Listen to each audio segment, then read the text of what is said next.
Chapter 804. Yu Shinan and the others left in a hurry. They were really dumbfounded by Zhang Feng's words. Zhang Feng had said far too many things this time. Although in their books and their understanding of the world, they knew that this world was very large and that it was vast and abundant, in their subconscious minds these things basically all came from the Great Tang. As for the barbarian lands outside the Great Tang, what could they possibly have?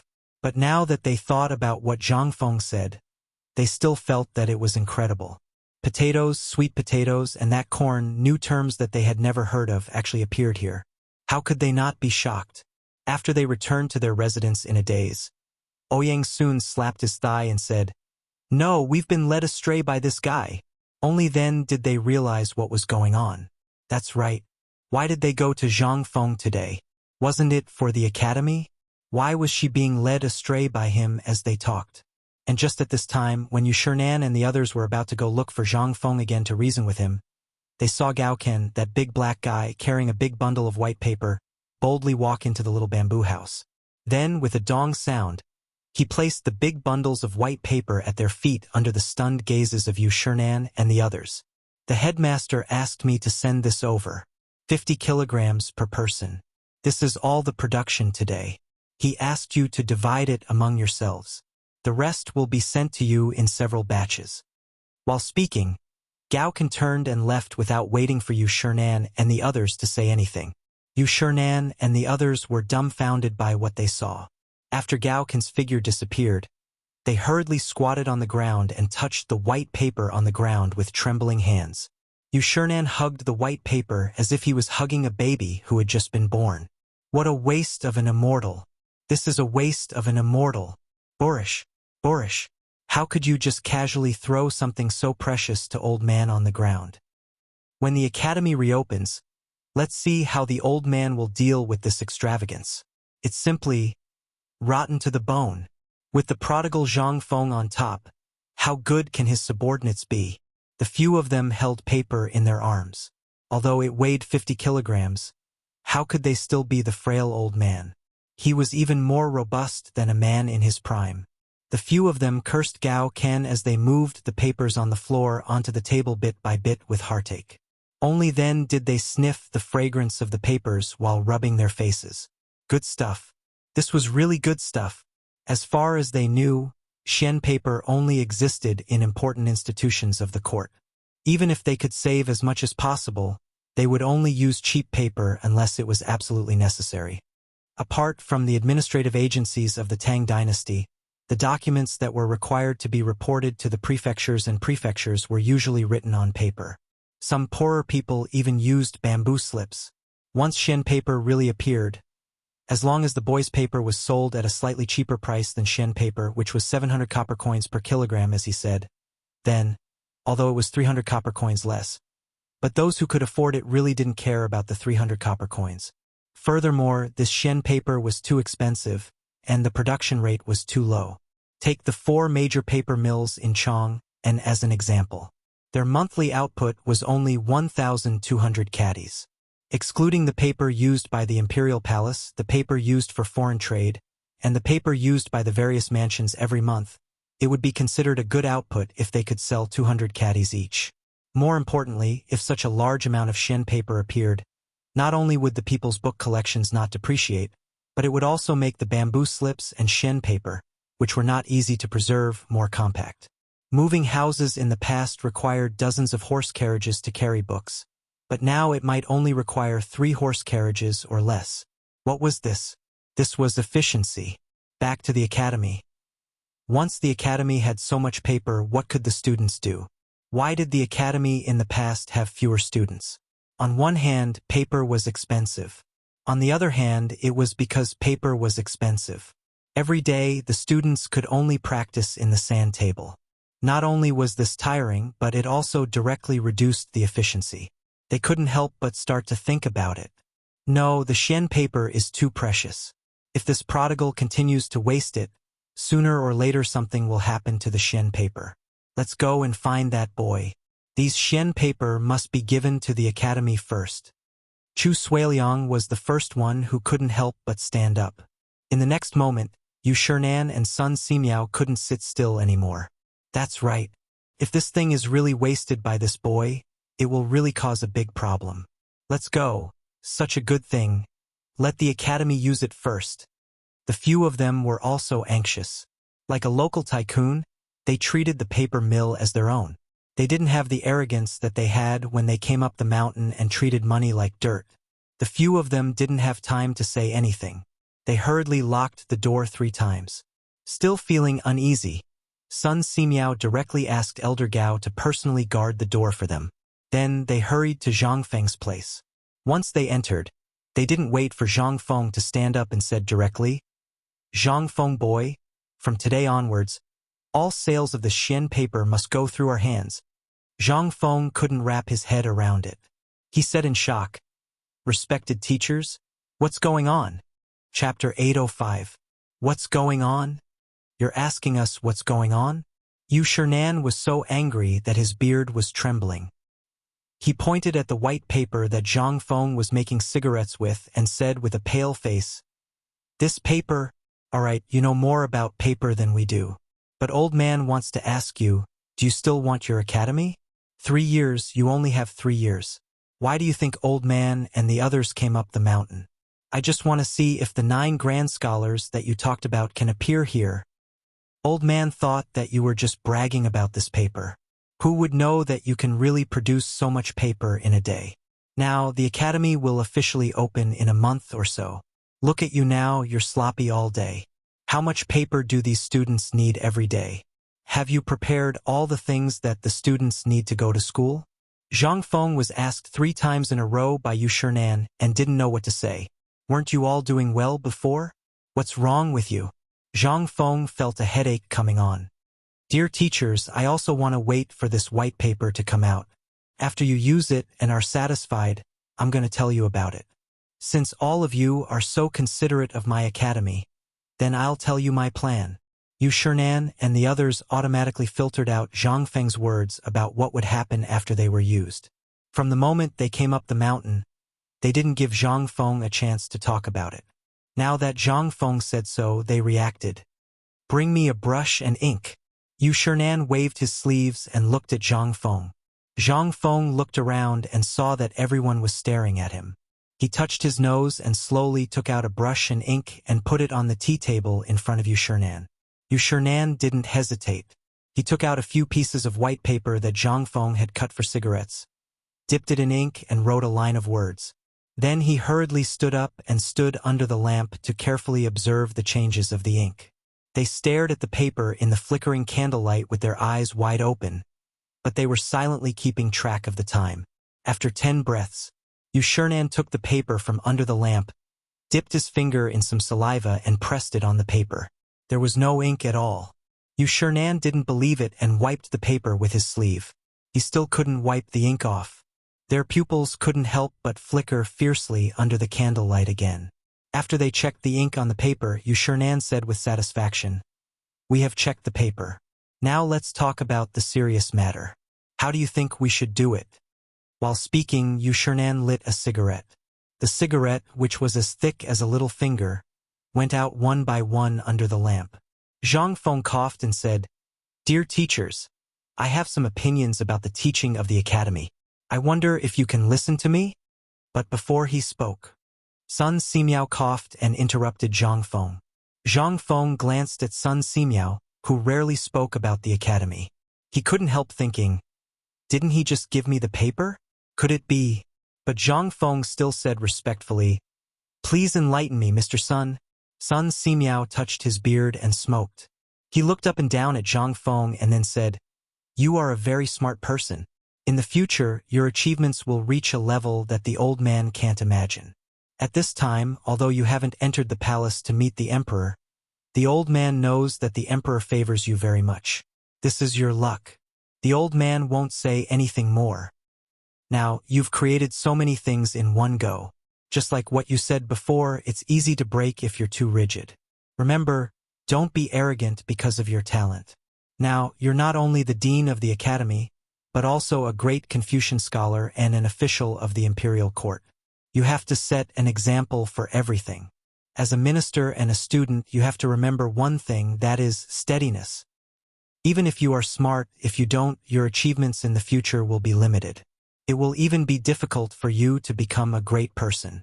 Zhang Feng blinked. He really couldn't understand at the moment.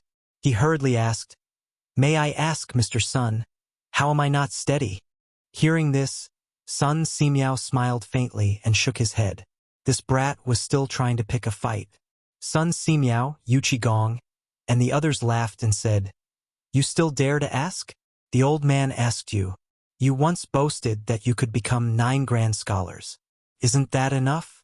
Right now, the White Deer Academy has basically become the place where the eyes of everyone in the world gather. You should be even more careful with your words and actions. Others won't say anything if you say it after you've achieved your goal. But if you say it 3 years ago, in the hearts of those who have ulterior motives, you're simply too rash. How can you do such a laughable thing? There are actually people who want to laugh at me?" Zhang Feng was instantly unhappy and cursed in his heart. In fact, this kind of thing was common in any era. After all, those who couldn't eat grapes would always say that the grapes were sour. Thus, Zhang Feng revealed a confident smile. "I think my image is quite good." Yu Shernan and the others couldn't bear to watch any longer.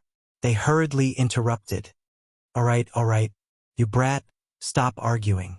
If you want to continue, what can we do? Remember, we are all experienced people.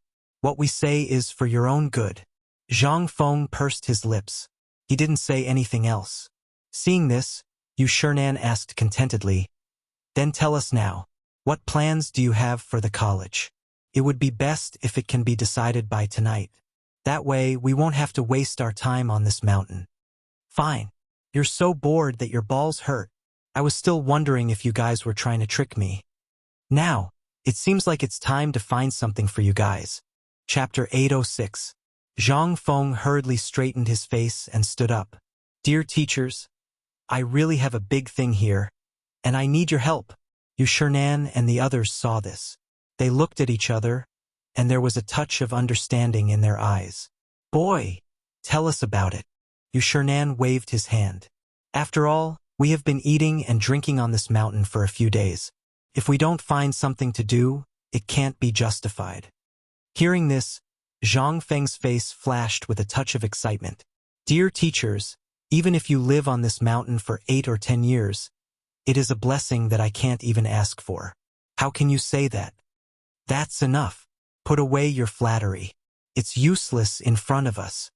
Yu Shernan glared at Zhang Feng, lit a cigarette and took a puff. "Tell us about it. If it's not difficult or you want us to carry bricks, you'd better not say it." "How can I?" Zhang Feng said with a straight face. "However, there is still 1 month before the academy officially opens. I have made a few sets of books here, which are the books needed for teaching. I hope you can take a look." While speaking, Zhang Feng took out several thread-bound blue books that were the same size as the books of that era from under the pillow in the bedroom and handed them to the others. However, these books were written with the titles of military science, medicine, physics, literature, mathematics, and several major categories. They looked at it and then glanced at Sun Simiao doubtfully. Sun Simiao smiled faintly. "Good guy, you even calculated the old man?" However, Sun Simiao still took the medical book and read it with relish. Then, when they were reading the books, Zhang Feng said, "Now the teaching method of the Tang dynasty is generally based on reading the Book of Songs, the Analects of Confucius, and the teacher's narration. Therefore, the students are going to completely change this teaching method. In the morning, they will read the books of the sages for 2 hours, and then study literary works in the next 2 hours. The works of the great masters from ancient times to the present and the stories behind them will be explored by the students after class. After that, they would rest for 3 hours, eat and rest. In the afternoon, they would memorize the books of the sages and study other subjects such as mathematics and so on. In the evening, during the last lesson, they would study medicine, leaving some time for them to complete their assigned homework. The next morning, the teachers would review their homework and interpret their doubts. Zhang Feng talked about the primary school curriculum and junior high school curriculum he had imagined, as well as the teaching method based on the current situation of the Tang dynasty. Except for Yu Shernan, who had heard it once, the others were all immersed in the textbooks written by Zhang Feng at this time. Boy, old man wants to ask you, what is your so-called medicine and this alcohol? Don't we use quicklime for disinfection now? Can you tell old man what this alcohol is? This? Zhang Feng naturally knew that Sun Simiao was going to ask questions. He hurriedly said, Old son, this alcohol is actually something extracted from white wine. I want to ask you, old son, if you encounter a red wound, what is the general survival rate? I mean, for example, a wound that is more than 1 foot long and has already festered. Yu Shernan and the others heard this and couldn't help but raise their heads curiously. They also had a lot of questions, but when they heard the word alcohol, they couldn't help but be interested. Sun Simiao said without thinking, if it's a leg or a hand, if it's in spring or summer, if old man or a doctor personally takes care of it, it's basically possible to survive more than a month's weather. What if it's on the battlefield? Or the wound has already festered? Zhang Feng asked again. A handful of quicklime, and the rest depends on the person himself and the medicine. As for whether it can be cured or not, it depends on the person's body. Sun Simiao continued. Zhang Feng nodded. People in this era didn't know what medicine was at all, let alone what medical care was. If he said too much, the others wouldn't understand. Zhang Feng just said, if such a person is in my hands, if I say that I have a 100% chance of saving his life, would you believe it? And in addition to not being able to regenerate broken limbs, I also know the blood for blood technique. Would you believe it? When Sun Simiao heard this, his expression changed abruptly. He flipped open Zhang Feng's magical medical book again, took a deep breath and said solemnly, Kid, I don't know who your teacher is, but with this medical book in old man's hands, you will definitely surpass Bien Ke, Hua Tuo, and other medical sages. Why did you publicize this magical medical book to the public? Do you know the importance of this book? Once it spreads, your White Deer College will instantly become the target of public criticism. Zhang Feng smiled. The road needs people to walk on it. When many people walk on it, it will naturally appear. Look at the road. I naturally know what I'm doing. Chapter 807. Yet another famous phrase from his mouth. Yu Shernan and the others felt that Zhang Feng's appearance was simply a blow to them. However, Zhang Feng continued, Elder son, at the end of this book, there are all the annotations of what I just said. If you really don't understand, how about I give you a practical experiment when I have time? Also, I have prepared some alcohol and some toothpaste. The people on this mountain will more or less be injured. Why don't you experiment according to what I wrote in the book? No. Boy, are you sure that these things can be learned by everyone? Sun Simiao didn't ask whether Zhang Feng was telling the truth. Instead, he was extremely worried about what Zhang Feng was going to do at this time. Although he also knew that if this thing in his hand was spread out, the more people who learned it, the more benefits the people of the Tang dynasty would receive. He didn't know whether this was good or bad. Zhang Feng smiled indifferently. Since I have handed this thing to you, as for how to teach it, it's all up to you. As for how many disciples you want to accept and how many good seedlings you find, you need to select from these disciples on the mountain. You know, boy, lazy? Sun Simiao smiled speechlessly. Well, since you dare to not take out such a peerless book, then old man will accompany you in your madness. Old man wants to see what kind of waves this medical book of yours can create. Also, this old man would like to see what you can achieve with your so-called physics and this science. Since you're willing to give us your trump card, then if we don't give you a reassuring pill, you'll definitely get angry. Yu Shernan closed the book in his hand. After exchanging glances with Ouyang Sun and the others, he added, Boy, as Elder Sun said, whether it is the medical book or the things in our hands, since you are so assured, although we don't know whether this method is right or not, since you said so, we will treat it as an attempt. If it succeeds, you will be a hero of the Tang dynasty and the hero of our thousands of students. But, are you sure that the things in this book can be taught? Yu Shernan waved the book in his hand and asked. Zhang Feng shook his head and said, It can be taught. As for how to teach, it depends on the teachers. I mean, in each book I have marked the difficulty level. As for the new students, I still suggest that everyone should have a basic understanding. That is to say, the first 10 pages can be taught at will. After that, I will perfect this novice teaching material with the teachers. From the 11th page to the 20th page, I'm going to teach this student tomorrow. Of course, in the second year, we'll be able to pick out the good and bad results, as well as what a person is suited for and what kind of talent they have. We'll focus on nurturing them. As for the last 10 pages, we can teach them in the third year. All the classes will be divided into 3 classes, A, B, and C. The students who are recruited every year need to be rehearsed and divided into classes according to this order. As for the most accurate ones, we will have to wait until the third year to find the elites. I am going to set up a special training class. At that time, these elites will be able to learn some more sophisticated things, such as the manufacturing technique, the hematopoietic blood exchange technique, physics, and so on. Zhang Feng slowly explained the division of classes, as well as how the textbooks should be taught, bit by bit. Everything was explained in detail. In the first year, it was basically science, so that everyone would have a sense of hygiene and awareness in all aspects. This was not difficult. He only needed to teach them some things to pay attention to in daily life and how to distinguish some things that they encountered in daily life. As for the second year, this was the key. As for the third year, this was the time to really find and cultivate the key talents for the science and technology department of the academy. Although Zhang Feng was confident that he could educate all these people within a year, the difficulty was that these people still had no way to accept these things. Therefore, he needed 2 years to change their thinking, and the last year was the most critical sprint. After a detailed introduction, Yu Shernan and the others finally completely annihilated the idea that Zhang Feng was crazy. What exactly was this kid thinking in his head? After Zhang Feng finished talking for a long time, Yu Shernan and the others still had their heads down. No one knew what they were thinking. Zhang Feng was not in a hurry. He just stood in front of them, lit a cigarette, and waited quietly. He knew that these all needed time to digest. He had said too many things today. So many that Zhang Feng wondered if these people could digest them completely. Yu Shernan and the others smoked one cigarette after another. From time to time, they would gather together and mutter a few words. Zhang Feng saw that the cigarettes in the basket were getting fewer and fewer. Zhang Feng suspected that these old guys could not sleep at night and were smoking here. Just after the last cigarette was smoked by Chu Suiliang, and the cigarette holder was still unsatisfied, the few of them clapped their hands and said, "Kid, we have decided. Old man and the others will accompany you in your madness, but there will be enough cigarettes and alcohol." Chapter 808.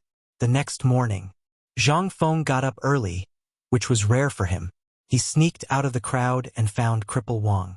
Cripple Wang was so excited when he heard Gao can say that Zhang Feng was looking for him that he almost jumped 3 feet high. Since he took over the business of making beer cans, he had the final say in the market of bamboo and wooden barrels in the Chang'an brewery.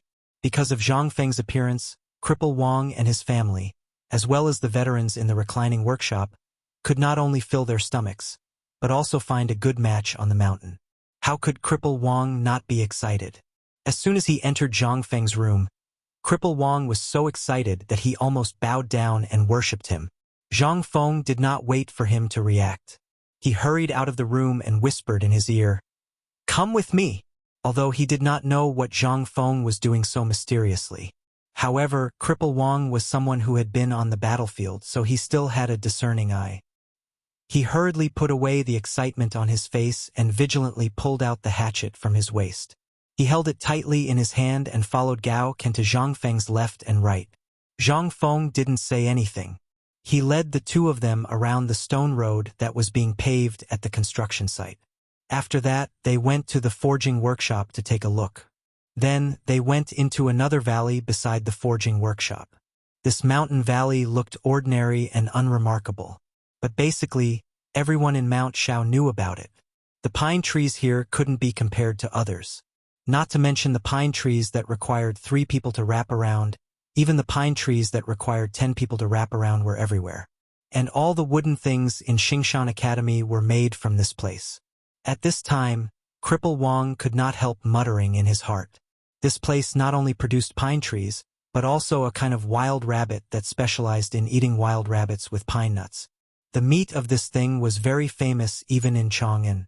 Could it be that the dean called them here early in the morning to hunt rabbits? However, before the three of them entered the woodworking factory that was covered with white bark, they heard two loud shouts and hearty laughter coming from the corner in front. Ha ha ha! Chintiniu, you've lost.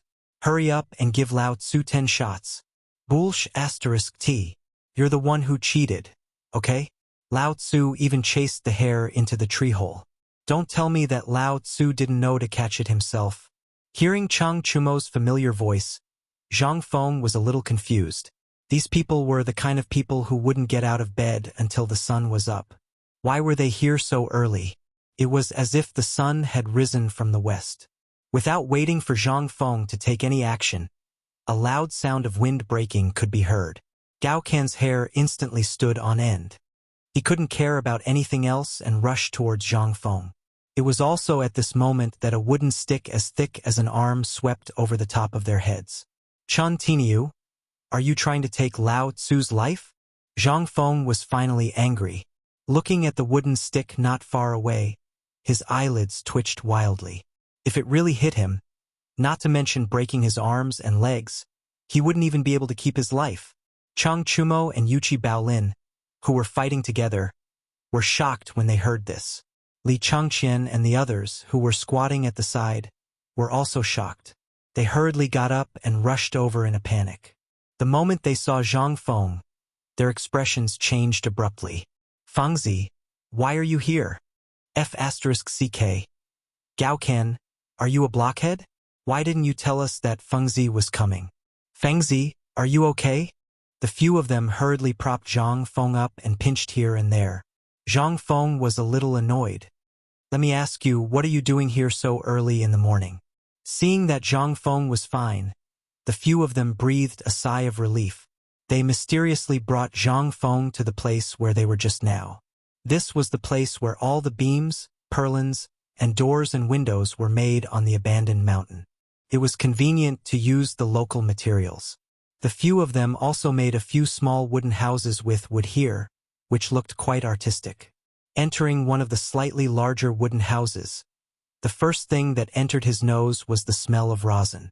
There were also 3 roasted hares roasting in the fire in the middle of the wooden house. Fengzi, isn't it because I saw you talking to those old fellows too late last night? The few of us were thinking of getting some wild game to satisfy your cravings. Zhang Feng didn't believe that these people would be so kind. He asked suspiciously, Really? Li Changqian pointed at the hares on the fire, and then pointed at the pile of rabbit skins outside the door. Look, these are still fresh. We were planning to have a good drink when you woke up. You are unaccountably solicitous. Tell me, what do you want? Zhang Feng immediately became alert. Li Changqian was taken aback when he heard that. Zhang Feng, we brothers have been smoking for the past 2 days and nearly smoked ourselves to death. Not to mention you. We brothers think that you need some nourishment, so we're thinking of changing your name. Fine, if you don't want to eat it. We can eat it. Hearing that, Zhang Feng breathed a deep sigh of relief. In the past few days, he was really scared of being extorted by these people. At this time, hearing what they said, Zhang Feng felt that they were really greedy and came to get hares. Chapter 809. They shouted that they had been wronged. Zhang Feng didn't think much of it. He flipped through the golden rabbit and slowly took out a few bottles and jars from his bosom. Instantly, the eyes of Li Changqian and the others lit up.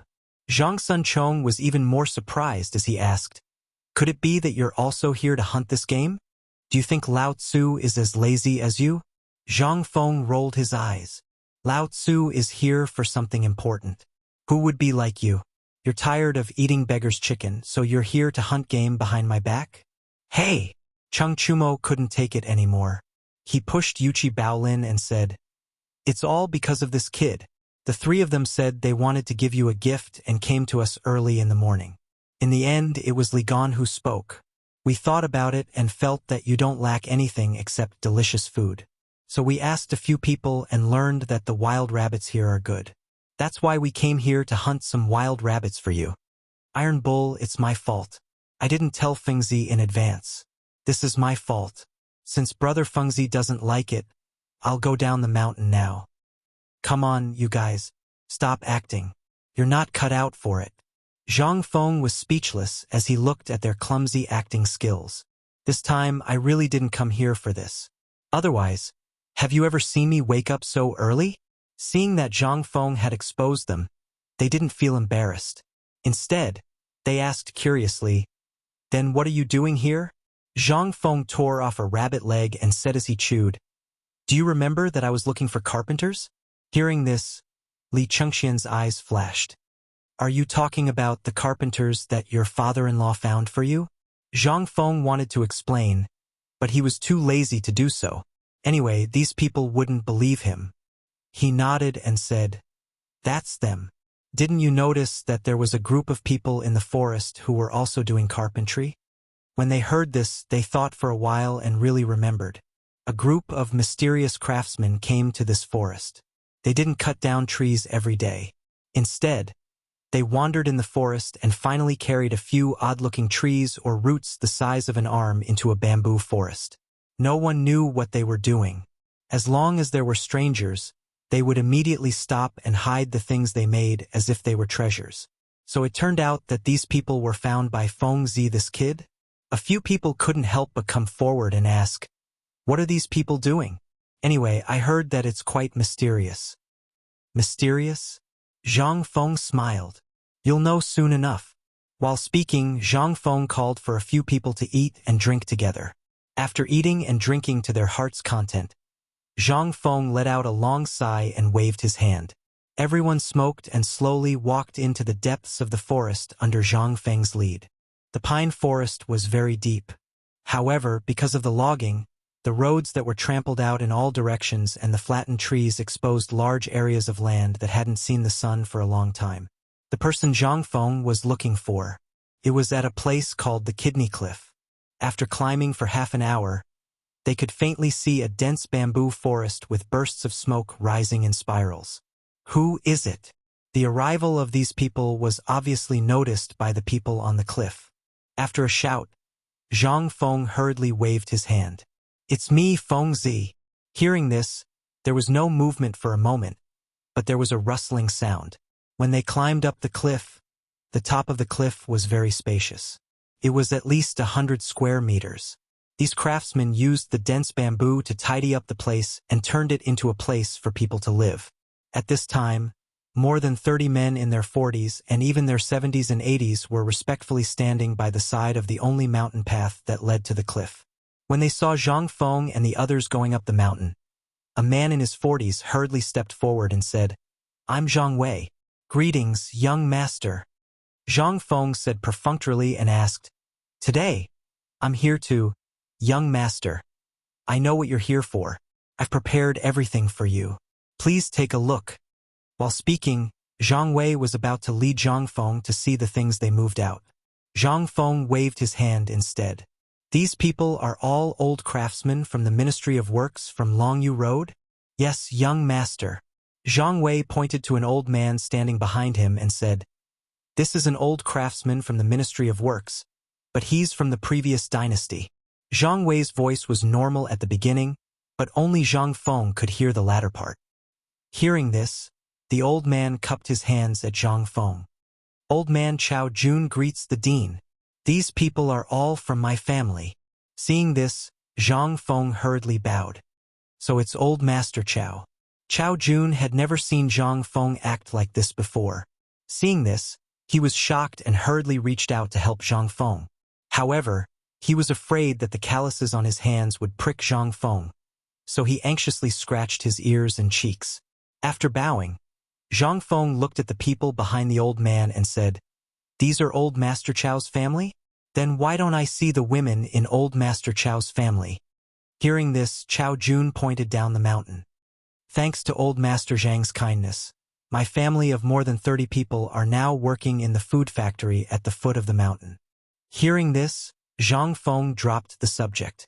He waved to Cripple Wang behind him and said, "Old Master Chao, is there any progress on the matter that I asked you to do?" "I'm ashamed to say this." A hint of shame flashed across Chao Jun's wrinkled face as he said, "These things are too superior. So this old man only managed to rush out the first batch of prototypes last night. I didn't expect that Sardine would come personally. This old man has been negligent. You're too kind. It's already good enough that you were able to produce them in time. I thought that these things would take at least a month to produce. I didn't expect Old Master Chow to be able to produce them in just half a month. Chapter 8:10. The conversation between Zhang Feng and Elder Chow. Li Chengqian and the rest were dumbfounded. What kind of conversation was this? They could not understand a single word. Their gazes involuntarily drifted to the wooden platforms not far away. They saw strange things placed on the tables. They did not know what they were used for, but they were densely engraved with ink marks. They did not know what they were used for. Zhang Feng and Old Chow chatted for a long time, and after Zhang Feng obtained some useful information, he pointed to Cripple Wang and said, "Old Chow, the first thing I came here for today is to see how these things are going. The second thing is to make them. If they are done, then I will mass produce them. At the very least, within the next month, I will need at least 10 sets of these things." Cripple Wang nodded and said, "In addition, I have another important thing." As he spoke, Zhang Feng pointed to Cripple Wang and said, "He is also a craftsman I trust. The beer cans you drink are all made by him. You can call him Cripple Wang. As for his name, I don't know. You can contact him later, but his craftsmanship is excellent. If you can work with him and make 2,000 sets of tables and chairs in a short time. How about it?" "What? 2,000 sets? This..." Elder Chow was almost scared to death. 2,000 sets a month. Wasn't this asking for his life? Cripple Wang seemed to be prepared for this. He did not say anything and still stood behind Zhang Feng, unmoved. However, Zhang Feng waved his hand and said, "You don't have to say anything else. Let me take a look at what you have made. As for the tables and chairs, you guys can divide the work among yourselves. Cripple Wang has 300. How many people does Cripple Wang have?" 329 brothers who know carpentry. "Old Chow, don't worry. These people are all veterans.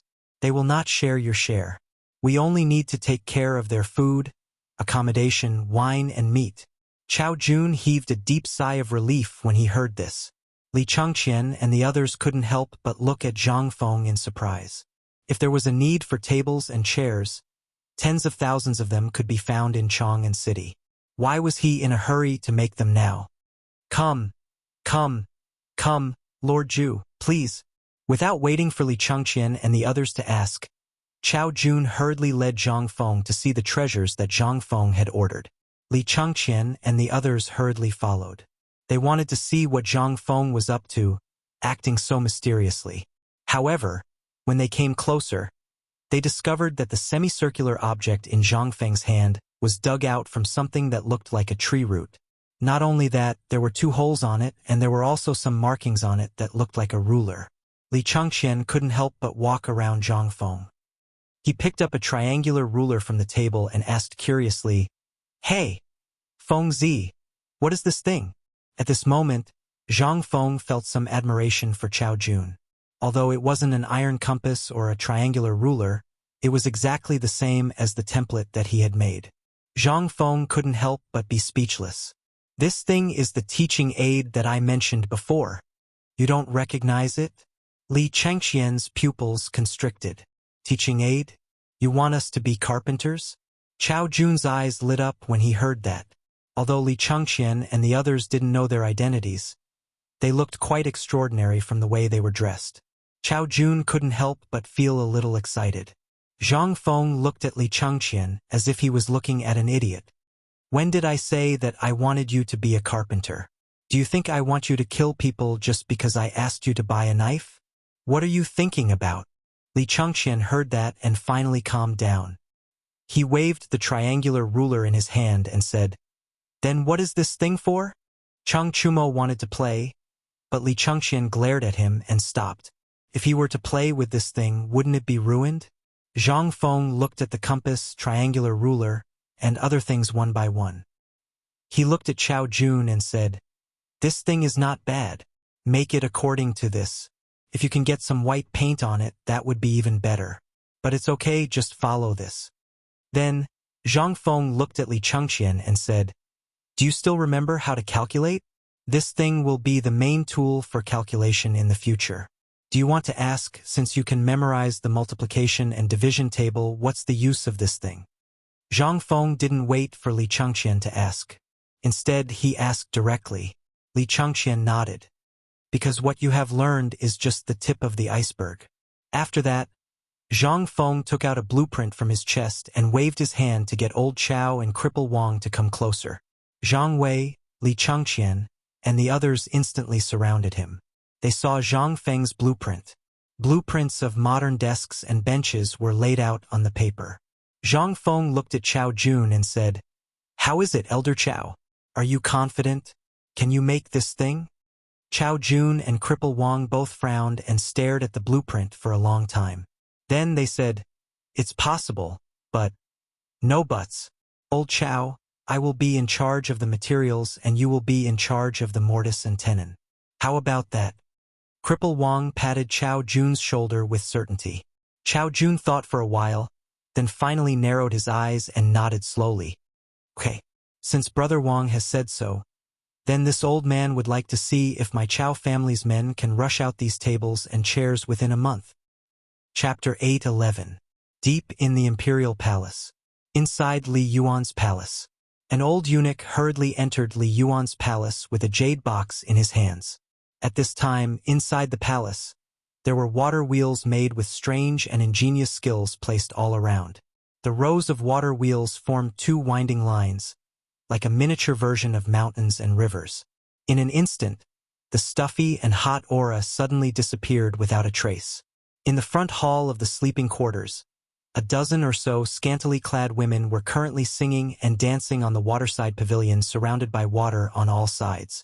And right above the waterside pavilion, Li Yuan was embracing for women, waving a golden poker on a high platform and killing in all directions.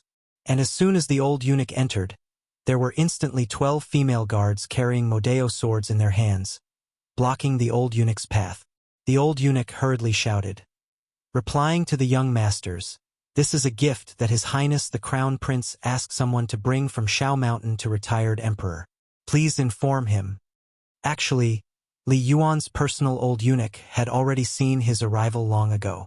He deliberately delayed for a moment, then slowly walked forward, asking neither coldly nor warmly, "Eunuch Zhou, what are you here for?" The old eunuch who just came in hurriedly bowed and said, replying to Eunuch Ling, "This one is under the Crown Prince's orders to deliver a good toy to retired emperor." The Crown Prince brought it down from Shao Mountain. Hearing this, Eunuch Ling's pale eyebrows raised.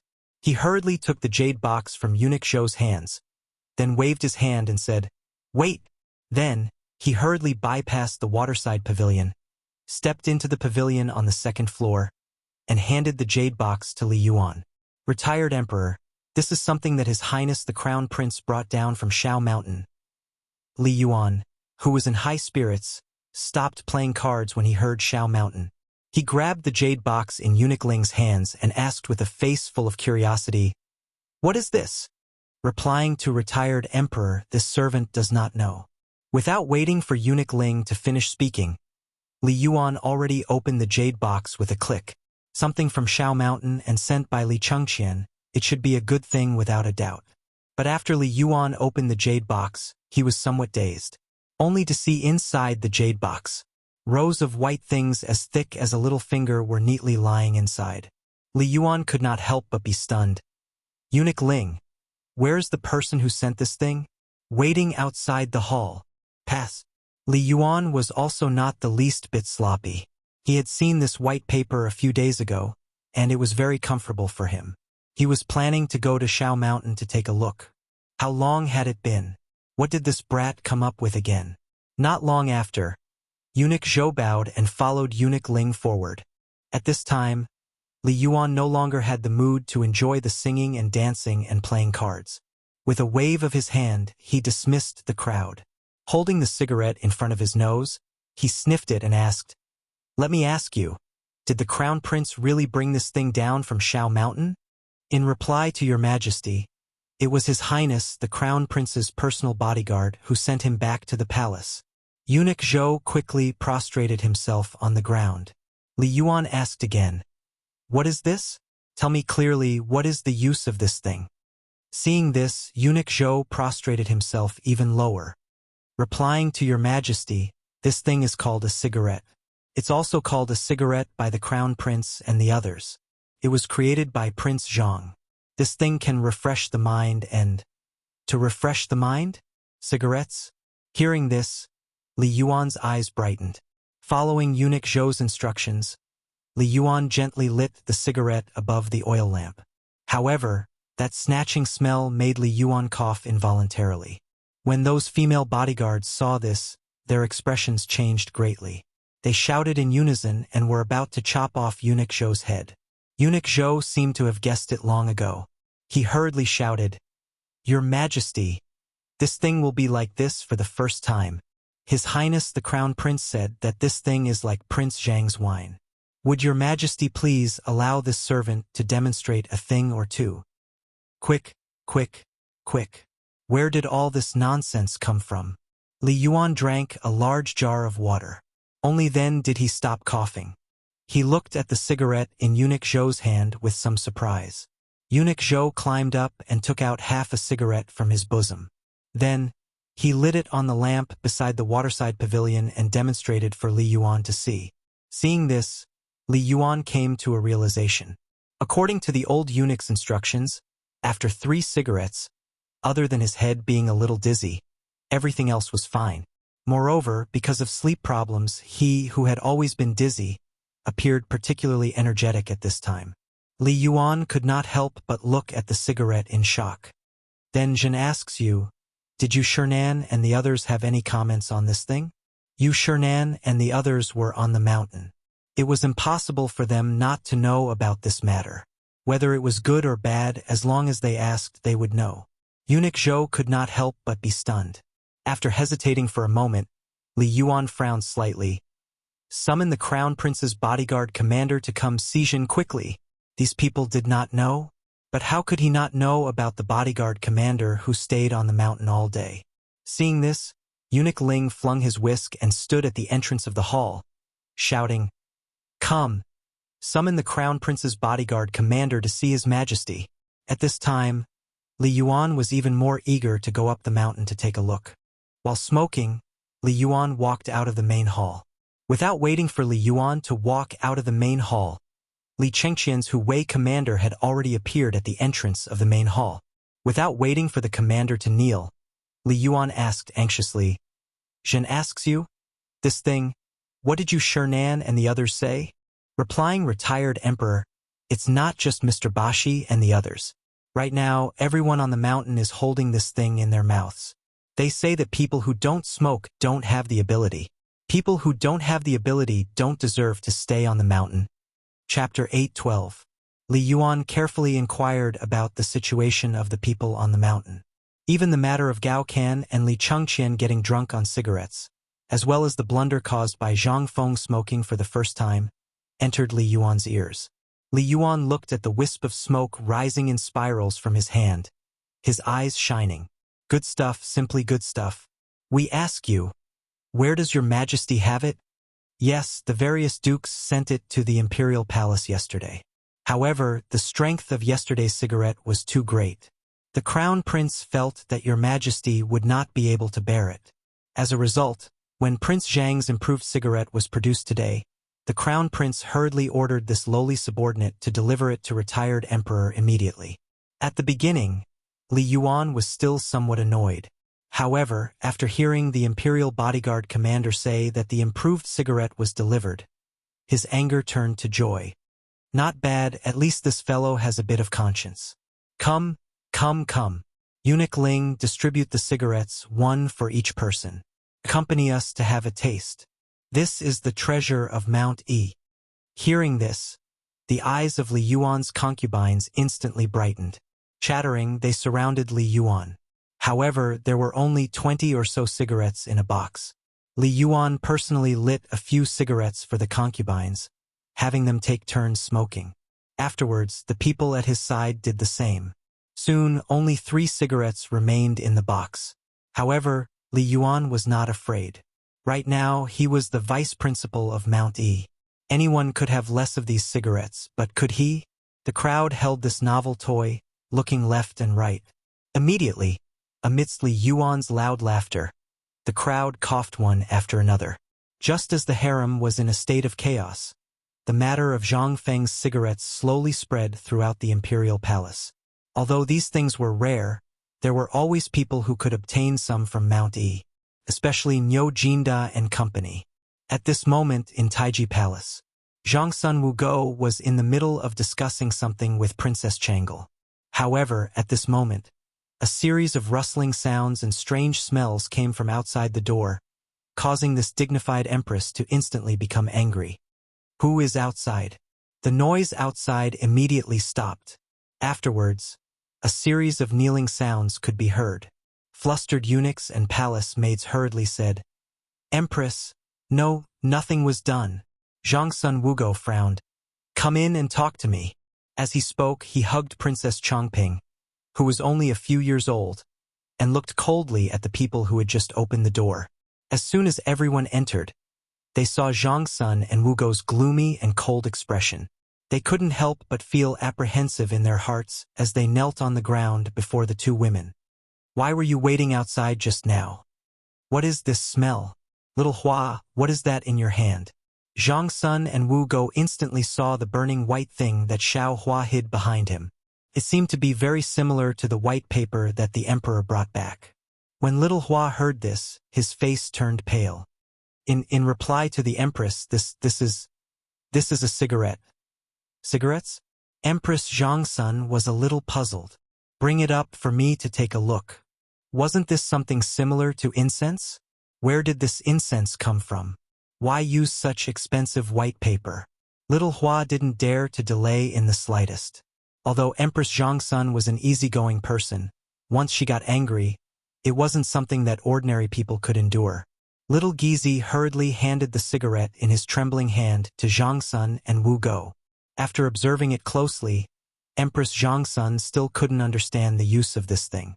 Empress Zhang Sun couldn't help but ask curiously, "Where did this thing come from?" "It's from the emperor." Xiao Huazi was so excited that he opened his mouth and gave Empress Zhang Sun a big fright. "What?" "It was given to the servant by the emperor's eunuch, little Gizi." Hearing this, Zhang Sun and Wu Go let out a deep sigh of relief. "Tell me, where did this thing come from? And why would such expensive white paper be used for this thing? Tell me in detail." This empress naturally won't delve into it. "If you dare to lie, this empress will make your skin split open." How could little Hua endure this? In a panic, he spilled out everything. So this thing came from Mount E. The first person Zhang Sun and Wu Go thought of was the guy she saw in the small tavern last time. Zhang Feng. Other than him, no one dared to waste white paper like this. And most importantly, this white paper was made by him. What else wouldn't he do? Little Hua confessed in full detail. Zhang Sun and Wu Go couldn't help but frown. Nonsense. This is simply nonsense. Since when did the palace become so chaotic because of one thing? "Empress, please forgive me. This humble one. Little Hua and the others turned pale with fright and repeatedly begged for mercy. Zhang Sun and Wu Go smelled the smoke and threw the burning cigarette to little Hua in disgust. "From now on, in this empress bedroom, you're not allowed to smell this thing. Otherwise, this empress will hold you accountable. You can all leave." "Leave?" As if thinking of something, Zhang Sun and Wu Go asked when they were about to be released, "Where is the emperor now?" Little Hua trembled when he heard this. In the imperial study. Prepare the imperial study. Chapter 8:13. In the imperial study. Li Shimin was lying on the soft couch with his clothes in a mess. Yu Qigong, Niu Jinda, Chang Yaojin, and Qin Xiong were sitting on the benches next to him, smoking and bragging. They were talking about the interesting stories of Zhang Feng in the academy. Li Shimin laughed and said, "So, Fengzi's research institute is open just like that?" No one knew what Li Shimin was talking about. Niu Jinda couldn't help but ask in confusion, "Your Majesty, what is the research institute you are talking about?" "Haha, you won't understand even if I tell you. But those craftsmen from the western regions came at the right time. Dear Niu, tell me, What reward do you want? Niu Jinda and the others were not fools. From the emperor's words just now, they could tell that something was amiss. Although they didn't know what the research institute was, when the emperor talked about these people, they instantly thought of something. When Niu Jinda heard this, he put the cigarette in his mouth and stood up. Your Majesty, if you really want to reward me, why don't you give me Zhang Feng's first batch of firearms? No! Chang Yaojin's eyes turned red. Your Majesty, there is no room for discussion. You promised me that when this thing came out, it would be in my barracks. Come on, the Emperor is talking about the invulnerable shield and spear. When did he say he would give you the guns? Yuchi old second, tell me, am I right? Yuchi Gong touched his beard and slowly glanced at Niu Jinda. I seem to have forgotten what it is, but the Emperor did talk about it that day in the Imperial study. What a joke! The Chang'an barracks was now his and Chang Yaojin's territory. The reason why they were stationed near Shao Mountain was that it was convenient. How could he let the meat that was about to enter his mouth slip away? Although they were brothers, there was no room for discussion on this matter. Li Shimin chuckled as he watched the three of them fight. At this time, he was already a little dizzy. If he hadn't gotten some tea leaves from Zhang Feng and drank them desperately, he might have already been drunk by the smoke. Everyone's faces were flushed red. Li Shimin chuckled and waved his hand to stop them. All right. The thing hasn't been produced yet. What are you guys fighting over? How about we talk about it after the blunderbuss are produced? By the way, Old Black, let me ask you something. Have you seen that Prince Zhenla these days?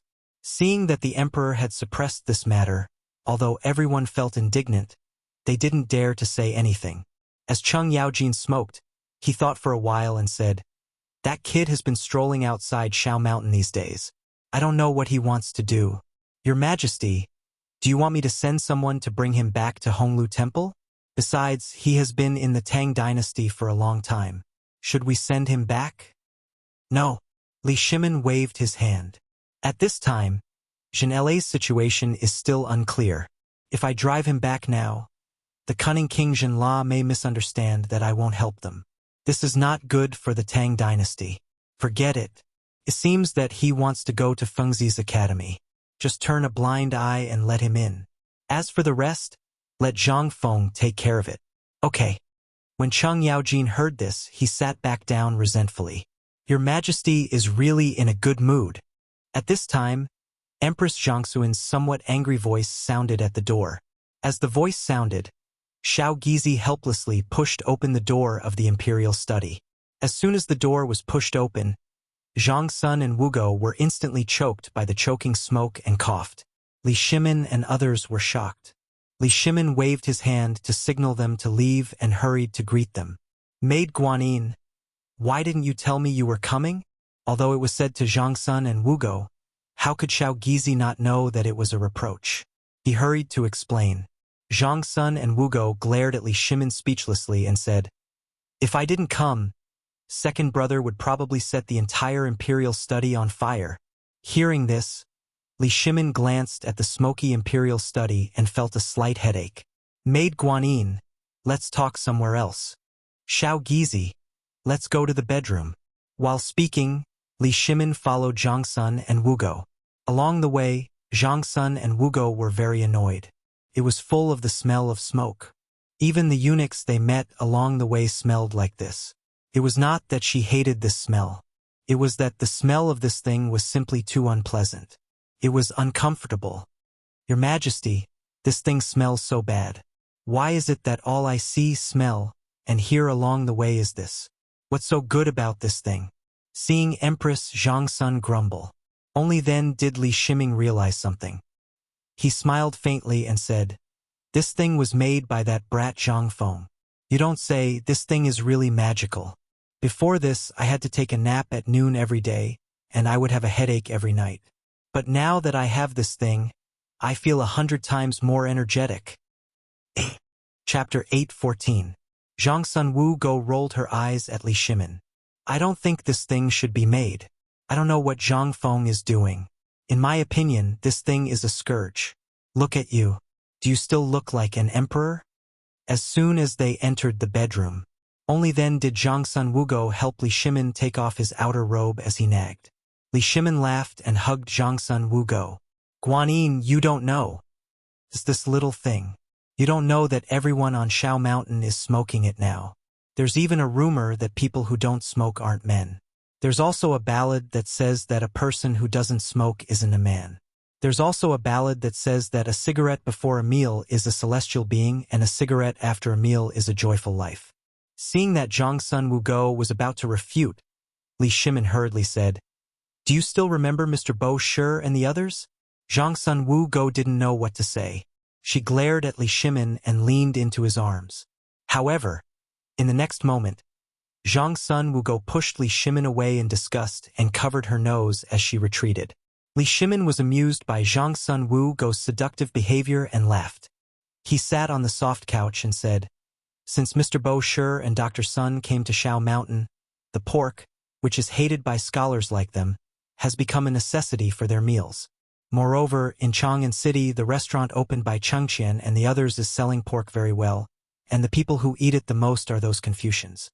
Don't you think it's funny?"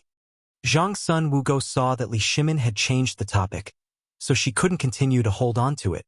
Sitting next to Li Shimin, she asked, "This boy's pork is good. I don't know how he made it. Did he develop it together with Dr. Sun?" This concubine once asked the imperial physicians in the palace, and they said that a lot of Chinese herbs were added to the braised meat. Wrong, this thing was made by Feng Zi. If Dr. Sun could make this thing, he would have done it long ago. Li Shimin smacked his lips. He waved his hand and rushed out, shouting at the door, "Little Gizi, order Imperial Chef Zhou to quickly bring the braised meat to Zhen." At the mention of braised meat, Li Shimin felt hungry. He said with some admiration, "Once the pork was sold, the pigs that I was worried about to be harvested to fight against the plague of locusts all became treasures. Not only did I not suffer a loss, but I also earned a lot of money just like this kid said." "Are you talking about the tens of millions of pigs that have troubled you for a long time?" Zhang Sun and Wu Go were also surprised. But when he thought about it, he couldn't help but be slightly shocked. Did this kid just casually deal with the matter that he had mentioned before the locust outbreak? Could it be that this kid knew about the locust plague from the very beginning? Furthermore, he already knew how to make braised meat. Then, second brother, then the beggar's chicken. At the mention of the beggar's chicken, Li Shimin was even more excited. Wasn't Zhen having a headache about those things before? Now, with this kid doing this, the shortage of food in the military camp mainly depends on selling these chickens and ducks that no one wants in exchange.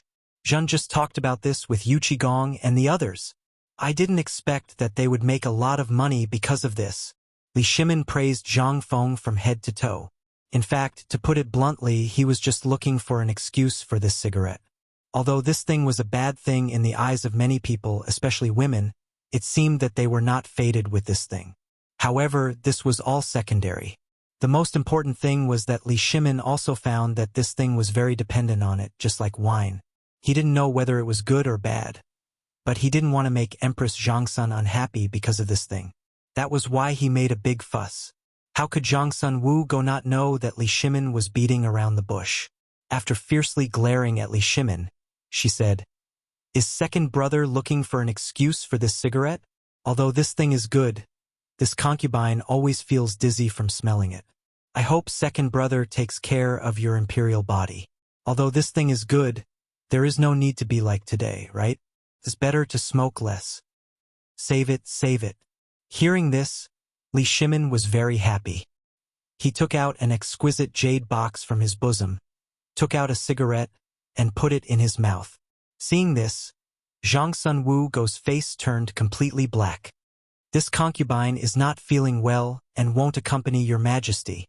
As she spoke, Zhangsun Wugo pulled Princess Changle and fled from here. Li Shimin stared blankly.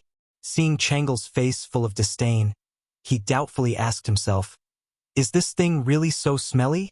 On the other side, Chang Yaojin and company left the imperial study. They did not even sit in the palanquin. Along the way, they enjoyed the beautiful scenery of the imperial palace. With cigarettes in their mouths, they chatted and laughed as they walked out of the palace, swaggering down the streets of Chang'an. Now that Zhang Feng had gone to Mount Shao, there was no need for them to disguise themselves. They only wore ordinary clothes and strolled around the streets. "Old Hey, your son's restaurant is up ahead. Aren't you going to invite me to eat a bowl?" When the group passed by Ping and District in the Eastern Market, Yu Qigong stood motionless. Hearing this, Niu Jinda and Qin Shubao could not help but rub their stomachs. Feigning astonishment, they asked, "Old Hey, when did your son know how to do business and open a restaurant? Come, come, come. Let's go sit." How could Chang Yaojin say anything? Seeing the restaurant's signboard, he could not move. Seeing this, he waved his hand and said, "What are you talking about? Could it be that my family's iron bowl is not worthy of opening a restaurant? Come, come, come. If I don't get you bastards drunk today, Chang Yaojin, will write my name backwards." Just like that, the few of them walked into the restaurant while shouting loudly. But as soon as they entered, they couldn't help but step back. Then, they rubbed their eyes and stared blankly at the restaurant that was shrouded in smoke and dust. "I say, when did Chang'an City have these cigarettes? Old Hey, are you trying to line your own pockets?" Chapter 8:15. What did you say? This is the son-in-law's doing? Zhang Mansion. Zhang Shan looked at the box of cigarettes handed to him by the old Shotsai in surprise. The old Shotsai stroked his beard and sipped his tea leisurely. He smiled and said, "Of course it's him. I don't know what this brat is doing on the mountain. You Shernan and the other old guys don't care about him. But this is really good stuff. Feng Zi was too busy before and didn't have time. This morning he just remembered and sent me some to give to you." How could Zhang Feng think of his cheap father-in-law? He really just remembered Chang and university this morning. If Li Chengqian hadn't mentioned it during breakfast, Zhang Feng wouldn't have remembered anything. Now that Li Chengqian mentioned it, he remembered and hurriedly asked the people in Tonghuifang to make a large batch of cigarettes. He sent a big box of cigarettes to Li Gang and the old Shotsai. While Cheng Chumo was smoking one cigarette after another, Yi Chanqian's eyes lit up. The old Shotsai was so angry that he picked up the broom and chased Cheng Chumo out. Then, the two old men followed Cheng Chumo's example and squatted in the study. After smoking for 2 hours, they realized that the thing that Bo Shi loved so much was really good stuff. But this time, the old Shotsai was not happy. He looked at the braised meat and beer on the table while smoking. He sighed and said, "Alas, I don't know what this old village chief is doing. If this goes on, Feng Zi's ability will be ruined by these scammers." Li Gang waved the white paper in his hand and looked at it. He exhaled a puff of white smoke and said, "Old man, this thing is really good stuff. Although this brat has a tendency to be a prodigal, you also know that pigs and chickens and ducks are a big burden to the Tang dynasty now. This brat solved this problem in an instant. This can be considered a matter that will be passed down in the Zhang family for hundreds of generations." When he heard the Zhang family, only then did the old Shotsai remember Zhang Feng's father-in-law. He took out a big handful from the basket and then put down half of it with some heartache. Finally, he thought for a while and then took out a large bamboo tube and put 2 bamboo tubes in it. Only then did he slowly walk out of the academy while smoking. At this moment, Zhang Shan interrupted the old scholar's imagination and asked curiously, "This thing? You've tried it before?" The old scholar didn't say anything. Instead, he took out a wooden box from his bosom and took out 2 cigarettes, one for each of them. He lit the cigarettes and said, "Yes, I have. And you know Dr. Sun and Mr. Bo Shi, don't you?" The few people on the mountain had all gotten their hands on it, and they loved it so much that they couldn't bear to part with it. "Hey, I've also heard that anyone who doesn't smoke on the mountain is treated as a monster. They even say, no cigarettes, no alcohol, no hard work, but as long as there are cigarettes, alcohol, and books are common. What kind of nonsense was that? Was this thing really that good?" Zhang Shan could not help but look suspiciously at the smoking device. It was like the incense of his ancestors. It was a little strange, but at this moment he couldn't say anything. He could only follow the old Shotsai and smoke. But the old Shotsai was more careful and told him over and over again how to smoke without choking his lungs. Slowly, slowly. Zhang Shan was surprised to find that this thing was really good. After all, he was a businessman. What happened to paper had already made his heart ache. And that pork and other things. He secretly cursed Zhang Feng for being a wastrel. But after all, they hadn't really become in-laws, so he could only shake his head and sigh. On the one hand, he thought about the benefits of Zhang Feng's actions. Otherwise, he would have vomited blood because of Zhang Feng. But now that he met the old Xiaocai, Zhang Shan couldn't help but ask with a worried face, "Old Xiaocai, I can see that you treat Feng as your own son, right?" Hearing this, the old Xiaocai's face became serious. "Nonsense. Old man cherishes talent." But as soon as he finished speaking, the old Xiaocai shook his head and sighed again.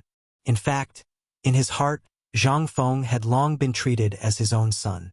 But he also knew that with Zhang Feng's temper, he would definitely be unwilling.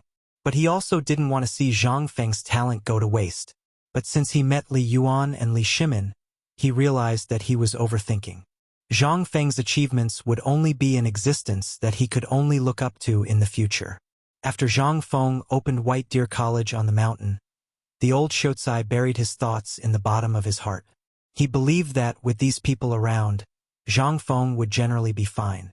But who would have thought that Feng, this silly boy, would give everything to others? In the future, when he got married and started his own business, what else would he pass on to his descendants? When the old Xiaocai thought about this, the vicissitudes of life in his eyes became more obvious. Alas, old man Zhang, don't make fun of this old man. Right, let's not talk about this anymore. Tomorrow, old man will go up the mountain to ask Fengzi what he's doing. Don't worry. This old man knows that Fengzi has a lot of skills. Don't worry, you can take this first. If there's no more, you can send someone to my academy. Or don't you have people in the market square of Mount Xiao? Let them find the old village chief. Now, Fengzi has given all this to the old village chief. Zhang Shan smacked his lips. He wanted to say something, but in the end, he swallowed his words. He sighed and said, "I'm old. I didn't want to get involved in the affairs of young people. But you know, my daughter seems to have lost her soul after seeing that kid. Go and ask her if there's anything she can do on the mountain. When the time comes, I want to avoid it. What the eye doesn't see, the heart doesn't grieve over. You've been crying all day. I'm sick of it." The old Xiaocai laughed and said, "Shopkeeper Zhang, you're giving this old man a difficult problem. Are you forcing a marriage?" Chapter 8:16. Zhang Shan didn't say anything. He just smiled bitterly. The point is that gossip is a fearful thing. It can be said that the entire Chang and knows about the matter between Fengzi and my Yuyao. If others were to gossip about it, then I wouldn't mind. The key is that my wife and my daughter. Fine, fine, fine. You don't have to say anything. I'll go up the mountain tomorrow and ask around for you. Okay? The old scholar hurriedly interrupted Zhang Shan. He was also anxious about this matter, but Zhang Feng was not anxious at all. What could he do? He couldn't just kidnap him, could he? But on second thought, the old scholar couldn't help but have an idea. If you didn't mention it, I would have forgotten that Fengzi was always tricked on the mountain. No one would wash his clothes or comb his hair. If someone could take care of him. Hearing this, Zhang Shan's eyes lit up. He slapped his thigh and said, "Great! In this way, my daughter won't have to sigh at home every day. Besides, if the two of them stay together for too long, won't." While speaking, Zhang Shan put his thumbs together. Then the two of them couldn't help laughing out loud. "Ha ha ha, I'll come again tomorrow. If Miss Zhang can go up the mountain, I won't have to worry so much." Good, good, good. Yuyao can't wait to go up the mountain. Although she's at home, her thoughts have long flown away. Now, I'll have a good life. Then I won't disturb you anymore. While speaking, the old scholar left with a smile on his face. Zhang Shan rubbed his hands and wandered around the living room for a long time. Then he slapped his thigh and said, "Servants!" "Master."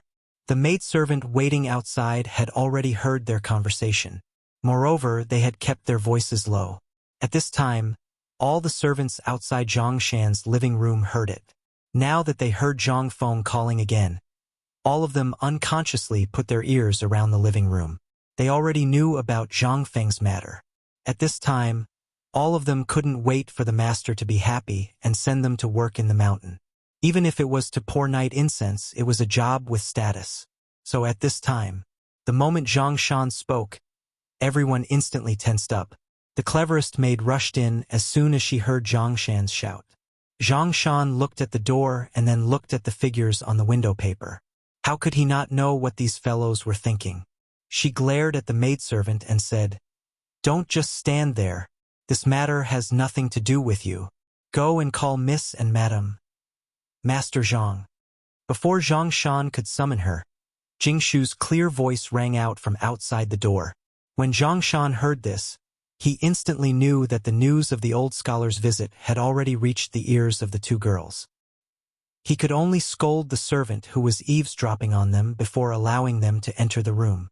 After Mother Zhang entered the living room, Xiao Chui'er closed the door. Zhang Shan scanned the crowd, and his gaze finally landed on the half-grown steamed bun who was following Jingshu. He had seen this little girl before. She was as skinny as a match and had a yellowish appearance. However, ever since she started following Jingshu, this little girl really had the makings of a beauty. Zhang Shan could not help but sigh. That brat Zhang Feng had taken advantage of him again. You all know that the old scholar came to our mansion today, right? Then I won't say much. This brat has been fooling around on the mountain during this period. His skills have almost been exposed by those guys. Today, the old scholar gave me another gift. Jingshu heard this and said, "Is it a piece of white paper?" "No, you'll know when you see it." Jingshu glanced at the contents of the bamboo tube and sniffed the air. "Is this the cigarette Prince Zhang made?" "Yes." Zhang Shan sighed. "If no one cares about this brat's ability will be gone after you two marry into the family." "So, father." Zhang Yuyao blushed. Zhang Shan glared at Zhang Yuyao and said, "Don't you like to hear it? You're not married yet. Do you believe that the old man will reject this marriage right now?" When these words came out, Zhang Yuyao's beautiful face turned pale with fright. Mother Zhang saw this and glared at Zhang Shan. "You shameless old man. Is there anyone who scares their daughter like this? You said that your daughter is your flesh and blood. But I think you're just an ingrate. If you have something to say, just say it. Once this is over, I'll deal with you." Where could they find such a good son-in-law? Even if that brat had lost all his skills, that was still his skills. Just now, this brat had caused enough trouble for them to live freely for the rest of their lives. Moreover, he was now a viscount. Even if he did not do anything for the rest of his life and only ate the imperial rations, he would not be able to finish it even if he had 8 lifetimes. Where could they find such a good son-in-law? They had never seen such a person who drove such a good son-in-law out. If the Zhang family's relatives knew about this, it would be strange if they did not banish Zhang Shan from the family tree. Zhang Shan was just joking, but when he saw that the tigress was bored, he could not help but turn pale with fright. "Don't, old man is just joking. You two, and Chui'er, pack up your valuables today. Tomorrow morning, follow the old scholar up the mountain." Chapter 8:17. Zhang Yuyao was stunned. Jingshu felt a little lonely, but she quickly covered it up. After all, she only showed her eyes at this time. No one could tell what she was thinking. She had been alone all her life. Since she became close to Zhang Feng, she naturally tied her hair up and lived in Chang'an University, where Zhang Feng lived, and opened a class for girls. At this time, the princesses in the palace, as well as the women of the noble families, were all studying in the female class of Chang'an University. This was all arranged by Zhang Feng. Although she was busy every day, it made her feel very fulfilled. She didn't have to think about how to deal with those bad guys all day. But since she followed Zhang Feng, she was attracted to Zhang Feng. Everything about Zhang Feng was so fatally attractive to her. This was the reason why she had to come to Zhang Mansion every day. Because there was also a woman like her waiting for Zhang Feng's news. Most importantly, many of the servants in Zhang Mansion went to Shao Mountain to help, and Shao Mountain was next to Tonghui Lane. If there was any news, they would know it first. Now, she didn't have to worry too much about the female class. 3 female officials from the palace came, and she had nothing to do. At this time, after knowing that Zhang Yuyao went up the mountain, Jing Shu obviously felt a little lonely. But how could all this escape Zhang Shan's eyes? At this time, the Tang dynasty's custom was polygamy. So when he saw Jing Shu, he naturally thought of her as Zhang Feng's woman. If this was in modern times, try it. If I didn't beat you to death, it would be your ancestors' blessings. Zhang Shan smiled and lit a cigarette. He looked at Jing Shu and said, Miss Jing Shu, Master Zhang. Jing Shu bowed and said in a cultured and elegant manner. Zhang Shan smiled and said, Why don't you follow Yu Yao up the mountain? Old man knows that there's nothing for the girls to do now. Besides, that kid is always jumping up and down the mountain like a clay figurine. He doesn't even care about etiquette when there are some important guests on the mountain. My Yu Yao is really not as good as you in this aspect. Old Master Zhang, what are you saying? Prince Zhang is... Don't speak for that brat. We're all men. I know. Zhang Shan was speechless. What kind of bewitching potion did this brat feed them? He hadn't even done anything yet, and all of them were already siding with him? Let's not talk about other things. That guy is wild and has a wide network.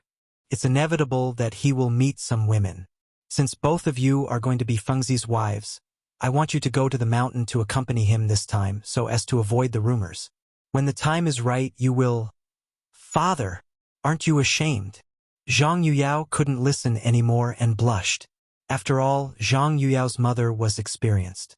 She rolled her eyes and understood what Zhang Shan meant. She pointed her finger at Zhang Yuyao's forehead and said, Good girl. Your father is doing this for your own good. That brat is so pretentious. Didn't you hear the servants say that as soon as he went down the mountain, those women would rush to him like flies smelling blood? If you don't keep an eye on him, you too will cry when the time comes. Men should be watched carefully. Do you want to have more than a dozen freeloaders in the family before you get married? Zhang Shan had a headache. He hurriedly interrupted Zhang Yuyao's mother, who was feeding the two girls poisonous chicken soup, and said, In fact, it's not that serious. Now that the brat is on the mountain, there is no one to take care of him. You two go up the mountain. One of you is in charge of external affairs and give the brat some ideas. Miss Jingshu should work harder, and you are in charge of internal affairs to help him dress up. Don't be like a bumpkin all day long. Yuyao, remember this. Men should pay attention to their appearances. You should pay attention to the way he dresses every day. If you clean him up, you will be proud, right? But, father, at this moment, Zhang Yuyao's face was as red as a kind of fruit produced in Qinling. But, how can you go up the mountain like this? After all, Zhang Yuyao's mother stared at the stammering Zhang Yuyao and said, Wicked girl, if you wait any longer, you want to see other women go up the mountain first, right? Hurry up and keep an eye on that brat. Don't let him attract other women outside. Zhang Shan had no choice but to drive Zhang Yuyao and the others out while Zhang Yuyao's mother was nagging. As soon as the two women went out, they looked at each other and instantly blushed even more. Sister Jingshu, if we go up the mountain like this, then what will the people on the mountain think of us? It's really embarrassing. How would Jingshu know? Now she was excited and looking forward to it, but she was also a little conflicted. She was not like Zhang Yuyao. Zhang Yuyao was the mistress of the house the moment she married into the family. What about her? Zhang Yuyao was officially married, but she was, with a sigh. Jingshu could only hug Zhang Yuyao, who was in a panic, and said, Good sister, don't worry. Let's go up the mountain tomorrow. Don't you look forward to going up the mountain every day? Who said that?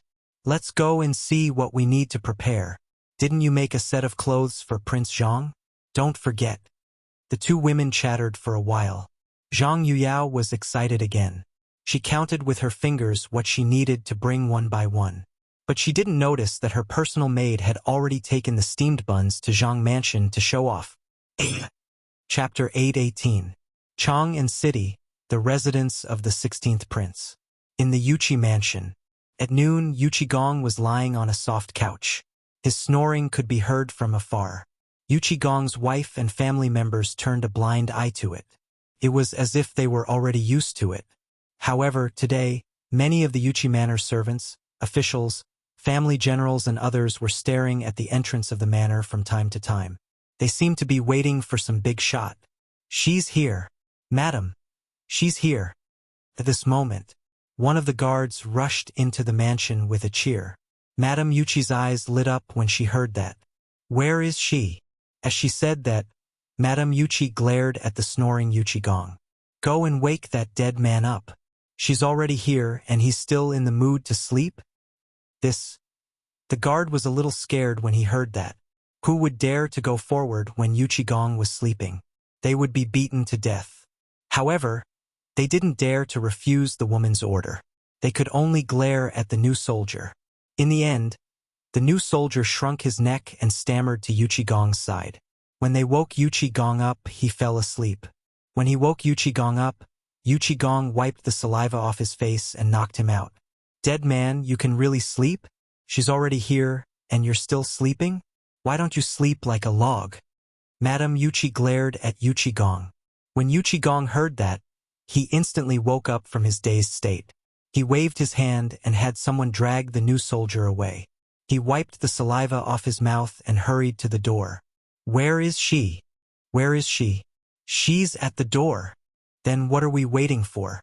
Let's go and take a look." As he spoke, Yuchigong led his family to the door. However, when they walked out of the back courtyard, they saw a young woman in a white cloak. She was dressed in the style of a Jiangnan woman and was slowly walking into the mansion. The woman's appearance was similar to Yuchigong's, but she only had eyes and a nose. She had big eyes and a sharp nose, but she wasn't as burly as Yuchigong. Although she was still taller than the guard at the side, one could tell from the ribbon tied around her waist that this woman was truly a peerless beauty. Her red lips were glistening, just like the delicate woman in Jiangnan after the rain, making people feel pity for her. "Good girl, I haven't seen you in so many years. You've become even more beautiful." Madame Yuchi's eyes narrowed into crescents when she saw this. She grabbed the woman's hand that was as white as snow. "Honor greets sister-in-law.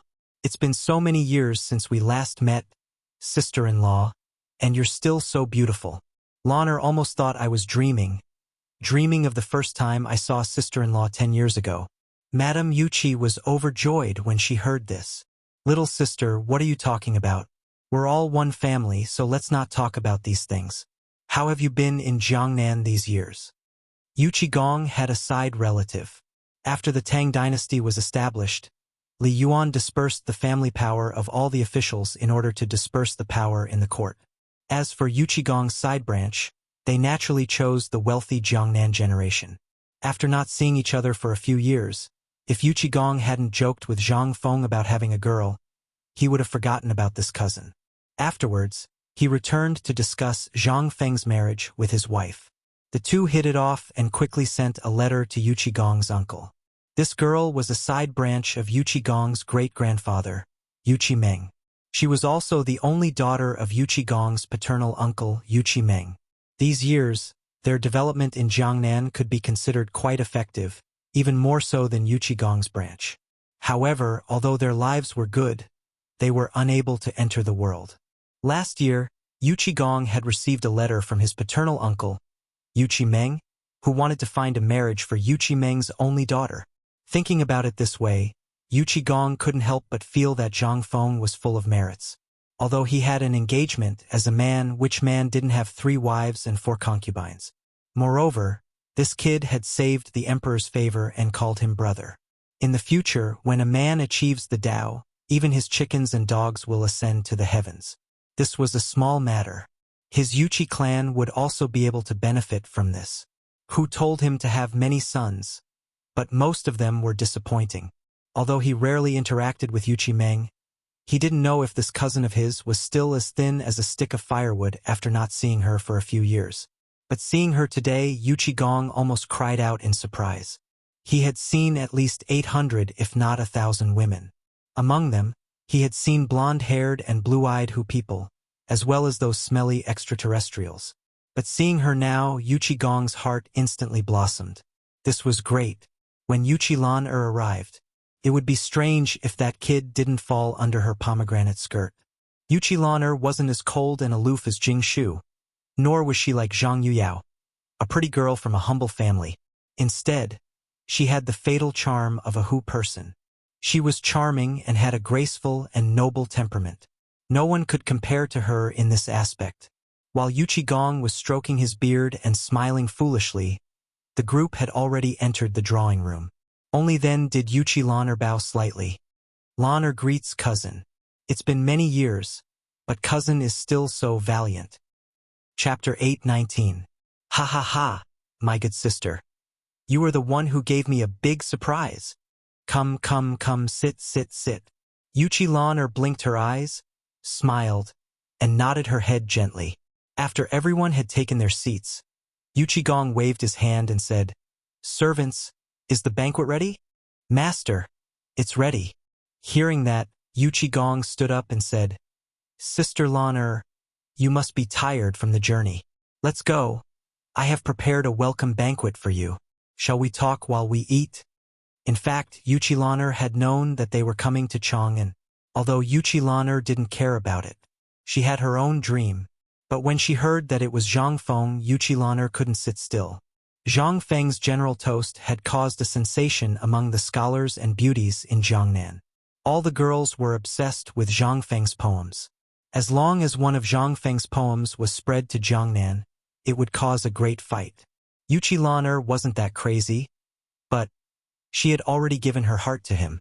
After knowing that they were coming to Chang'an from her father, Yuchi Lan'er couldn't care less. After knowing that Zhang Feng was engaged to the first beauty in Chang'an, Miss Jingshu, how could she stay calm? The three of them sat down. Yuchi Lan'er asked, Madam, why didn't I see my nephews? They went to the mountain a long time ago. Although she had guessed it, Yuchi Lan'er was still shocked. I heard that the crown prince and the others... Shoo! Before Yuchi Lan'er could finish, Yuchi Gong stopped talking. There are some things that you just need to know. Also, did your father tell you about what happened here? Yuchi Lan'er didn't know that Yuchi Gong would be so serious about this. She nodded and said with a serious face, I know. That's good. Come, let's eat. You haven't eaten these things before, right? They are all good. As he spoke, Yuchi Gong pointed at the braised meat on the table, the beggar's chicken, and all the dishes Zhang Feng had made. Only then did Yuchi Lan'er lower her head to look. A few moments later, Yuchi Lan'er covered her mouth and chuckled. Cousin, did you forget something? Yesterday's drumming in Chang'an was heard in Jiangnan during the lantern season? Yuchi Gong heard this. Although he knew nothing about these things, he could still understand the meaning behind it. It seemed that the table of delicacies that he had carefully prepared had already been eaten. He smiled embarrassedly and said, I didn't expect this. I thought I could give you a surprise. Forget it, when you go up the mountain, that kid knows a lot of things. I'll ask him to cook for you. Cousin. Yuchi Lan'er covered her mouth and giggled. When Madame Yuchi saw that the topic had been led to this point, she waved her hand and said, Someone, go and bring the jug of wine that master hid. Woman, you were the one who hid it. Okay. I was wondering where my jug of wine had gone. If I don't hide, how are you going to entertain Lan'er today? Come, Lan'er, let's eat. Ignore him. Madame Yuchi poured wine for Yuchi Lan'er and asked, Lan'er, if sister-in-law remembers correctly, you're already 18 years old this year, right? This was the first time Yuchi Lan'er had seen this kind of wine that was as clear as water, yet fragrant and sweet. She was a little surprised, but when she heard Madame Yuchi's question, she smiled faintly and said, Madame Yuchi really has a good memory. When Madame Yuchi heard this, she smiled and glanced at Yuchi Lan'er's chest that was twice as big as a normal person's. She nodded in satisfaction. Come, come, come, let's drink. This is something that only our residence has for now.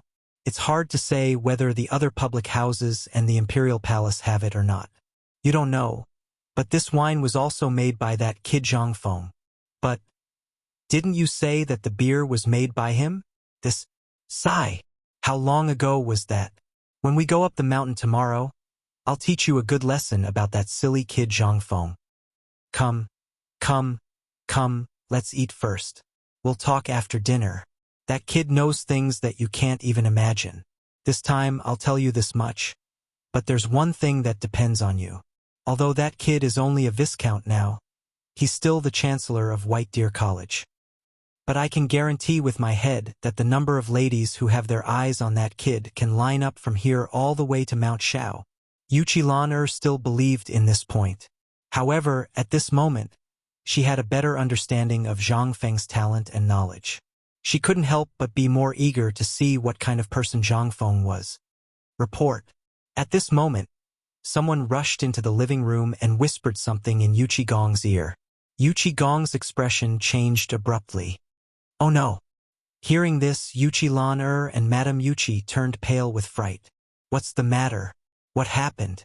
After Yuchi Gong waved his hand to dismiss the person who came, he said in a serious tone, "Do you still remember that kid's confidant? And his fiancée?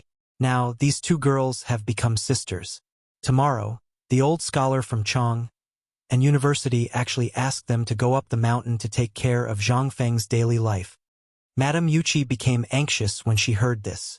She grabbed Yuchi Lan'er's hand and said, "Come, let's go up the mountain now." Chapter 820. Shiva was miserable. He walked around the foot of Shao Mountain for a long time but still didn't get permission to go up the mountain. However, Shiva didn't get tired of it. He would wait here for a long time every day.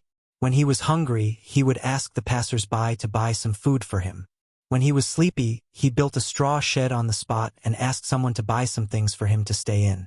Although it was a little bitter, seeing the endless stream of people going up the mountain every day and listening to them talk about the rumors on the mountain made him very happy.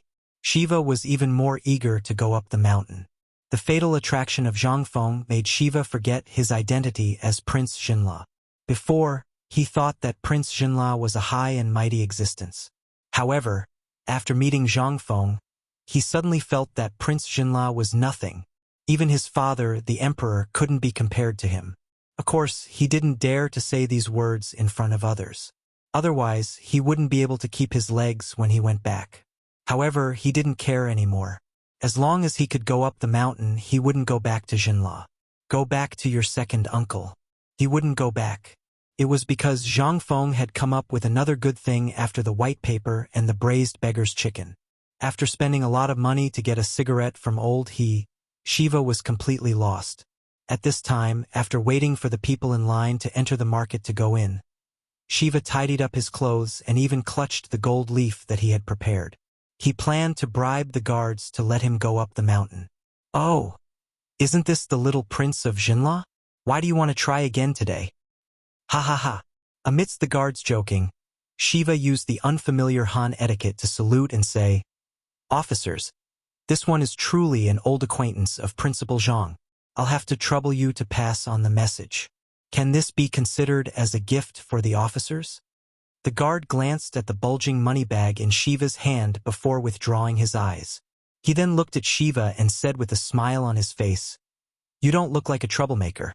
Since you're so sincere and have become familiar with us these days, I'll let you in. However, if you dare to make trouble on the mountain and make things difficult for us, I'll break your legs even if you're King La, not to mention your Prince La." Shiva looked at the guards as if he was dreaming. It had been 7 days. They all said the same thing. However, these people refused to let him in. They said that this was the secret place of the Tang dynasty and that non-Han people were not allowed to enter. However, a few days ago, he saw a group of people from the western region enter with his own eyes. Although those people were handcuffed and shackled, they all went in except for him. He even brought the clearance documents and even had people from the Ministry of Works and the Ministry of Personnel to verify the clearance. However, he still couldn't go in. But now, he could go in? Shiva couldn't help but be overjoyed. He stuffed the money bag in his hand to the guard. However, the guard glared at him and waved the modeo in his hand. "What are you doing? What do you think we Tangs are? Keep your money bag. If you go up the mountain and the dean really takes you in, you should keep this bag of money. It might not be enough to cover your expenses." Shiva didn't understand what he meant. However, he still thanked him and entered Shao Mountain. He was neither a businessman nor a student, so naturally, he couldn't enter. However, He had long been looking forward to the market at the foot of Shao Mountain. In Chang'an, he had already seen through the pressure of the two big markets. On the other hand, although this was a mountain, there were more people and businessmen at the foot of the mountain than in Chang'an City. How could he not be excited? The guards were stationed at the entrance of Shao Mountain. If one wanted to go up Shao Mountain, they had to walk on this mountain path that was only 3 feet wide. On both sides of the mountain path, there were straight cliffs like door gods. After walking for about a mile, Shiva's eyes suddenly opened up. Waves of noise continuously entered Shiva's ears. Fresh fruits. The beer just arrived. Brother, do you want to try it? This is brewed by our dean himself. It only costs 1 copper coin. 1 copper coin. The fragrant glutinous rice wine. The dean's favorite glutinous rice wine. Come, come, come. All of you come and try it. It's free if it doesn't taste good. Shiva looked around as he walked. It was as strange as a wild child in the mountains entering the city. The market was very big. On both sides of a mountain path with no end in sight, there were houses built with red bricks that Shiva had never seen before.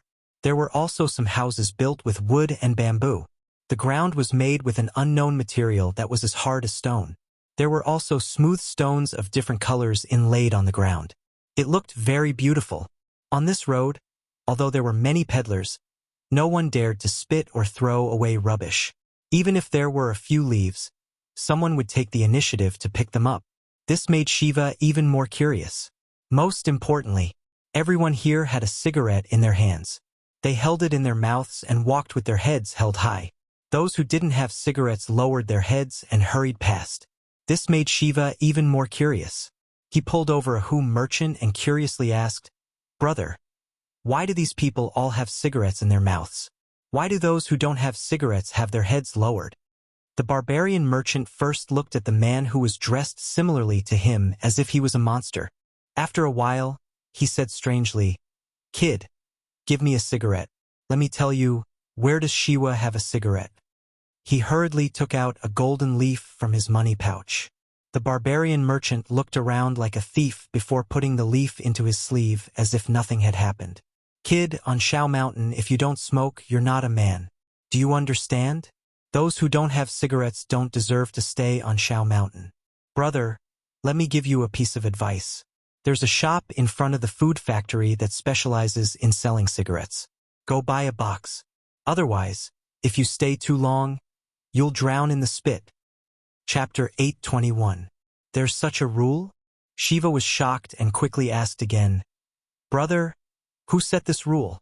When I met the dean, he didn't seem like such a person." When the barbarian heard that this dumb kid knew Zhang Feng, he couldn't help but be shocked. After looking Shiva up and down, he said in disbelief, "You know the dean? We all know the dean. A few days ago, Lao Tzu and I even talked to the dean. So what? This rule wasn't set by the dean. It was set by everyone here. Also, don't ever throw trash on the ground. If someone sees it," Shiva hurriedly asked, "What will happen?" "Hee." The barbarian laughed evilly. "You'll have to use your tongue to lick the entire floor before you stop." Shiva was shocked. "What kind of rule is this?" "This isn't a rule." The barbarian pointed at the ground and said, "Do you know what this is? This is the cement that the dean spent a lot of effort to create. It's also called concrete. It's for the convenience of us. They didn't even have it on the mountain, but they made it for us first. What is this? If we don't follow the rules, not to mention the people on the mountain, even the merchants here will beat those who don't follow the rules to death." Shiva was completely shocked. He had seen Zhang Feng's charm. But what was this? Zhang Feng didn't say a word. These people were so crazy to follow the rules and even set their own rules to restrict them. No wonder the people here were like this. This was the kind of bearing a man should have. Shiva's eyes shone with a fiery light.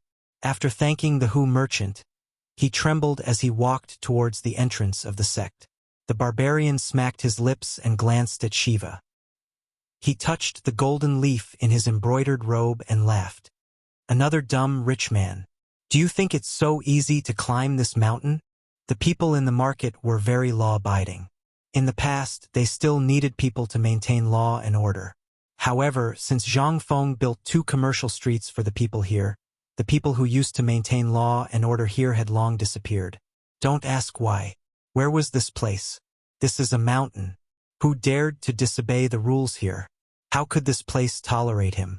The only reason he didn't kill him was because of the dean's magnanimity.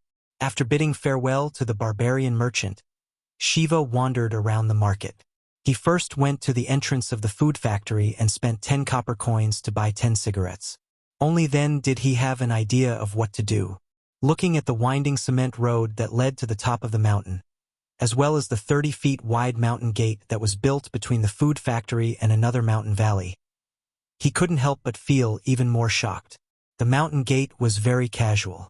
2 huge rocks that were about 5 zhang tall had been peeled off from the mountain and leaned against each other. They were then reinforced with bricks and cement to make the mountain gate. Above the mountain gate there were 2 huge rocks. On one side of the mountain gate, there were the words frowning coldly facing thousands of fingers on the other side. On the other side, there was the words bowing head willing to serve children. And at the place where the 2 huge rocks intersected, there was a lifelike stone carving of a white deer. Below the carving were the words White Deer College. The mountain gate looked as if it had been formed naturally. The moment one saw the mountain gate, they could feel its extraordinariness and loftiness. There was a long queue at the gate that had been waiting for a long time. There was a small house at the mountain gate with a sign written on a piece of white paper that said, White Deer College. In the surroundings of this house, there was a group of burly men or men with incomplete bodies. Their eagle-like eyes scanned the bodies of these people back and forth. All of you who are lining up to go up the mountain, listen up. Those who are carrying sharp weapons, those who have bad intentions, and those who can't find out where you live, get lost immediately. If I find out that you're acting strangely, I'll treat you to a cup of tea in the barracks next door. The group of youths who were about to go up the mountain trembled all over when they heard this. Go to the military camp for tea. Who would dare to go? Even if they went, they wouldn't be able to return alive.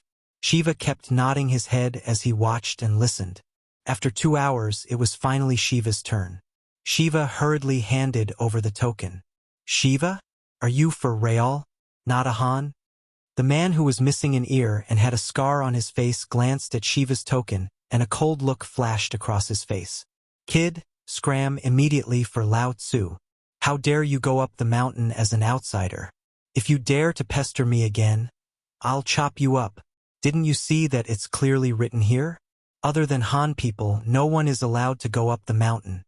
Shiva's expression changed when he heard this. At this moment, the guard who had asked Shiva to go up the mountain had unknowingly appeared behind Shiva. He patted Shiva's shoulder and said, Old son, this is the order of the higher-ups. Let him in. The higher-ups? These people all belong to Nyojinda, and only Nyojinda dared to order an alien to come up the mountain. The scar-faced man couldn't help but put his fingerprint on Shiva's letter of introduction and threw it to Shiva.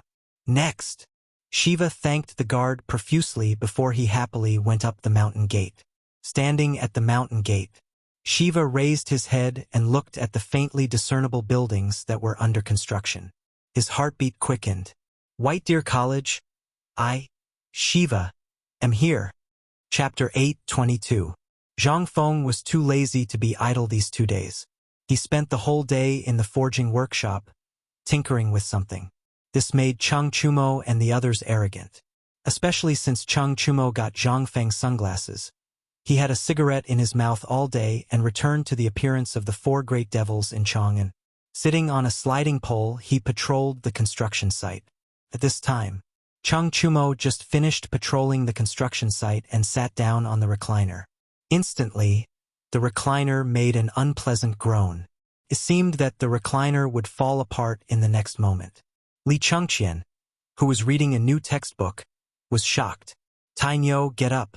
If you break this thing, Fengzi will kill you when he comes back.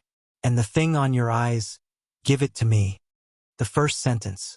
Li Chengqian was still talking about business. But after hearing the last sentence, Cheng Chumo couldn't help but put his sunglasses back into his pocket. No matter what you say, I won't give it to you. Seeing this, Li Chengqian looked around and glared. I asked you to give it to me. Hearing this, Chang Chumo reluctantly handed the sunglasses to Li Chengqian and muttered, You only know how to use your identity to oppress people. What's wrong with me oppressing you? You don't agree? I agree, I agree. Chang Chumo hurriedly begged for mercy. This pair of sunglasses was made by Zhang Feng when he was at the foot of the mountain. But ever since he went up the mountain, he didn't know if Zhang Feng had forgotten about it or not. But he hadn't used it. Chang Chumo had a bad idea. All of them knew about this. But Zhang Feng was always there, so they couldn't fight for it. They could only stare at Chang Chumo with jealousy. Tainyo, don't do this all day. If my father goes up the mountain and you meet him, you can wait to go home and lie down for a month. Li Chengqian warned Chang Chumo. Chang Chumo was shocked when he heard this. He hurriedly got up and asked, Master Li, have you been up the mountain? No, but it should be here soon. This thing should be used by Master Li and old Master Li now, so you better take it easy on us. Otherwise, we'll beat you to death when the time comes and you're implicated by us. While smoking, Zhang Sun Chong shook his legs and said, At this moment, Chang Chumo heaved a deep sigh of relief. He took a puff of his cigarette and said, I thought they would come. It's good that they didn't come. Anyway, sunglasses is now in Li Gan's hands. He'll be the one getting beaten up first. Sunglasses? At this moment, Zhang Feng and Gao Can entered the living room. Before they entered the door, they heard the sunglasses and couldn't help but ask in surprise. But in the next moment, when he saw what was in Li Gan's eyes, Zhang Feng was so angry that he blew his beard and glared at Li Gan. Well, Li Gan, when did you learn to steal things? Li Chengqian didn't know that Zhang Feng had returned at this time. He hurriedly took off his sunglasses and pointed at Chang Chumo. It's him. I was just about to come over. This guy stole it. Zhang Feng heard this and looked at everyone. At this time, Wei Shuyu, Niu Jinda's son, Niu Jianhu, and the others pointed at Chang Chumo. Even the Yuchi brothers, who had always been on his side, betrayed Chang Chumo. Chang Chumo couldn't help but feel a headache coming on. Fengzi, listen to me. This matter is really not what you think. Let me ask you. I heard that someone has been sitting on a pole all day these 2 days, wearing sunglasses and patrolling the construction site. Don't tell me it's you? Zhang Feng stared at Chang Chumo and asked. Chang Chumo's expression froze. Which bastard is it that's barking everywhere? Chang Chumo's eyes flickered as he defended himself. Fengzi, don't believe in rumors. These are all rumors. Lao Tzu, no, when did I do this? Zhang Feng rolled his eyes. Don't try to quibble. This is what Mr. Bosher said. Is there anything wrong with that? Although Mr. Bosher didn't name anyone, it's undoubtedly you. Chang Chumo still wanted to quibble, but Zhang Feng had already said it. What else could he say? Go and beat up Mr. Bosher? He really dared to. Even before his fist landed, his father would dare to chop him up with a knife. Chang Chumo couldn't help but cower. Zhang Feng was so angry that he wanted to punch someone. This kind of atmosphere couldn't be encouraged. Otherwise, when everyone followed the trend, what would happen on the mountain? That's enough. From now on, no palanquins are allowed on the mountain. Unless you're too sick to walk, or you're as old as Mr. Bosher, no one is allowed to sit on it. I'll leave this matter to Li Gan. If anyone dares to sit on it, he'll be sent down the mountain to slaughter pigs. Chang Chumo knew that Zhang Feng didn't say anything and instantly beamed with joy. However, Zhang Feng's next sentence made him fall to the bottom of the valley. It seems like you've been too strong recently. All right, I've already arranged for someone to inform old Niu. Tomorrow, you'll go to the military camp at the foot of the mountain. I heard that General Chang Yaojin is doing some military training I mentioned before. You'll go and train for a month, or you can go home directly. Ah! Chang Chumo's expression changed drastically when he heard this. He had been to his father's military camp.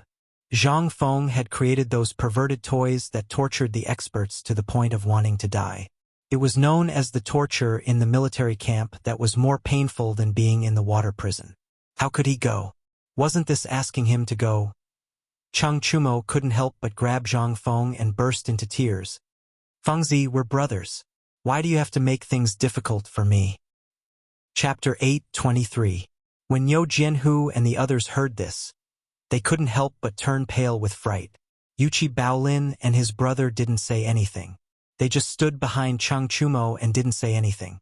Well, Fengzi, not everyone can enter this military camp. Let this guy go. If he goes in, he will definitely lose a layer of skin. Li Changqian hurried to persuade Zhang Feng. Zhang Feng waved his hand, but Chang Chumo wouldn't let go no matter what. He even hugged Zhang Feng's legs, so tight that Zhang Feng could only roll his eyes. Let go of me. No, if you don't agree, I won't let go. Hey, damn it, are you going to let go of Lao Tzu or not? No, unless you don't let me go down the mountain. Motherf asterisk cur. My leg is going to break because of you. Zhang Feng struggled and shouted in pain. Li Changqian saw Zhang Feng's face turn red and turned pale with fright. He hurried forward and pulled Chang Chumo away with the two Yuchi brothers. Zhang Feng lay on the recliner. Wei Shuyu and Zhang Sun rushed forward and quickly massaged Zhang Feng's legs. Zhang Feng took a breath and said, I heard from old Niu that this is Lord Jiangxuan's order. The emperor knows about the military studies in our academy. Lao Li is really too much. He actually told the emperor about such an important thing. Now the emperor is interested and wants to see the results. That's why he ordered old Niu to pass a message to me. He asked me to ask someone with good conditions here to drive it. If you don't go, do you want me to go? Chang Chumo heard this and pointed outside the door. You go. You made this thing. If you don't go, who will? Zhang Feng rolled his eyes. Bastard, didn't you want to join the army? To put it bluntly, this is something that Lao Tzu, specially made for you. Either you follow Li Gan and do Dabing's example and memorize the multiplication and division table within half a month, or you can scram down the mountain. Custom made for them? When Chang Chumo, Wei Shuyu, Niu Jianhu, and Yuchi heard this, their eyes instantly lit up. However, when they thought of the miserable state of the army camp, they couldn't help but feel apprehensive. Iron Bull, do you miss the heavy cavalry? Do you want to be the first to get an impenetrable shield and armor? Big idiot, Bug. Do you two still want the special weapons that I've prepared for you? And, Dean, I want it. Without waiting for Zhang Feng to finish speaking, Gao Can excitedly grabbed Zhang Feng's shoulder. It was so painful that Zhang Feng sucked in a breath of cold air. His hands desperately hit the thing that was clamping his neck. After a while, Zhang Feng finally reacted. He glared at Gao Can and said, Damn it! Lao Tzu will set another rule. From now on, if anyone dares to touch Lao Tzu will make sure that they won't be able to learn what they want to learn for the rest of their lives. Gao Can was shocked when he heard this and hurriedly knelt down. However, when he thought of Zhang Feng's previous rule, 2 streams of tears flowed out of his eyes. When Zhang Feng saw this, his heart softened. Go. If you want that thing, go with Iron Bull. When you come back every night, Lao Tzu will teach you more advanced things. When everyone heard this, they could not help but widen their eyes. Zhang Feng was actually going to impart private training. Everyone knew that Zhang Feng's book on the art of war and the training method were only half of it. This kid was unwilling to take out anything more precious. Now he was going to impart them to Chang Chumo? Yuchi Baolin and his brother hurriedly said, Fengzi, I want to go. I'm not afraid of hardships. I'll go. I'll go too. Fengzi, I'll go. Me, I'll go. At this moment, Wei Shuyu and the others' eyes almost popped out. They were all fighting to be the last. Only then did Chang Chumo realize it. He was about to hug Wei Shuyu's leg again, but Wei Shuyu and Zhang Sun each sent him flying with a kick. Fengzi, I didn't say I'm not going. Chang Chumo wanted to cry, but no tears came out. Zhang Feng looked at everyone with satisfaction and said, Don't worry, Gao Can, Iron Bull, Niu Xiaohu, and Yulin, the 3 of you go first. Otherwise, if everyone else leaves, we can't stay on this mountain. Hearing this, the few people who were named by Zhang Feng cheered, but Wei Shuyu and the others were regretting it. Go, get out of here now. When Zhang Feng saw that these people had gone crazy, he hurriedly threw them out.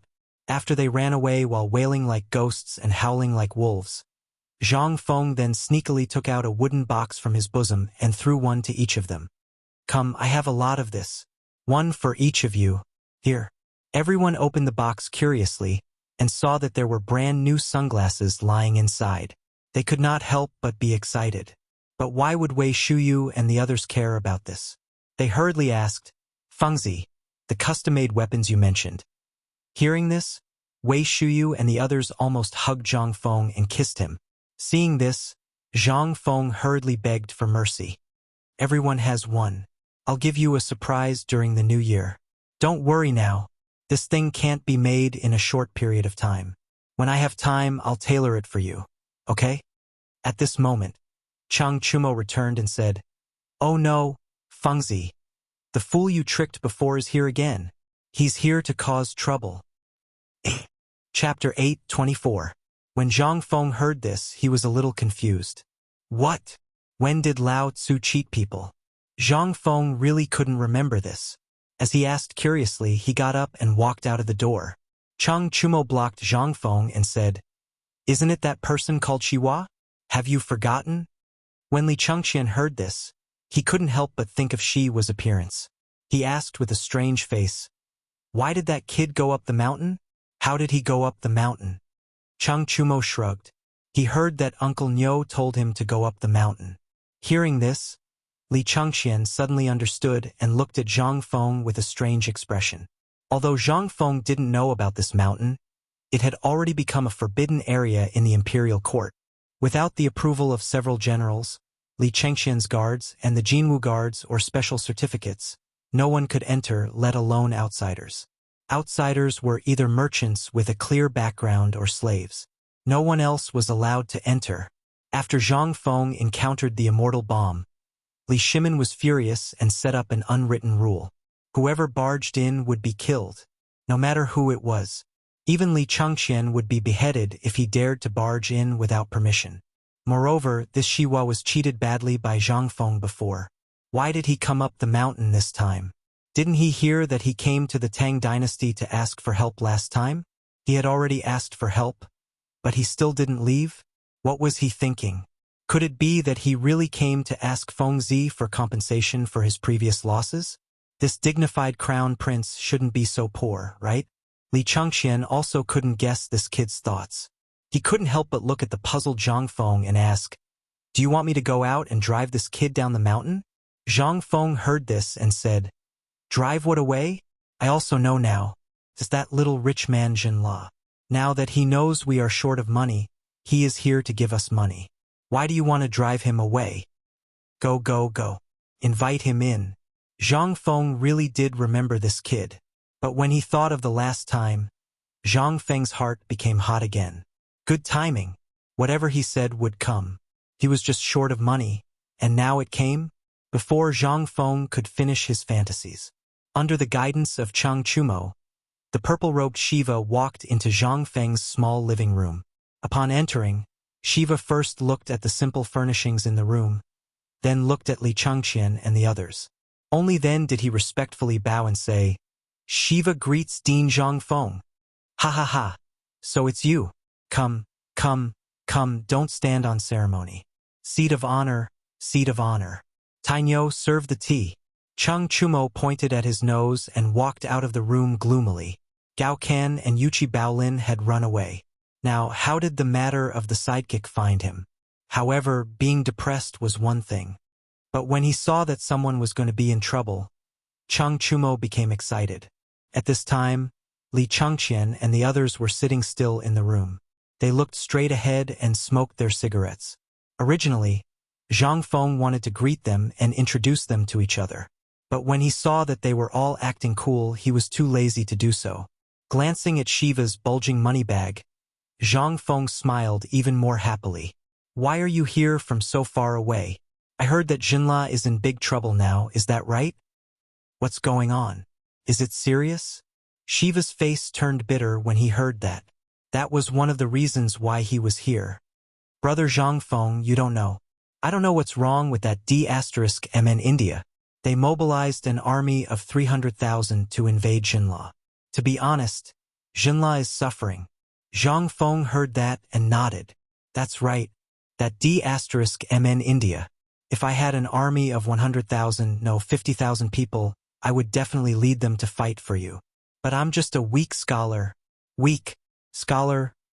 Li Chengqian and the others were so embarrassed that they almost died of cancer. Are you worthy? Shiva became even more agitated when he heard that. Brother Zhang, these words of yours are enough.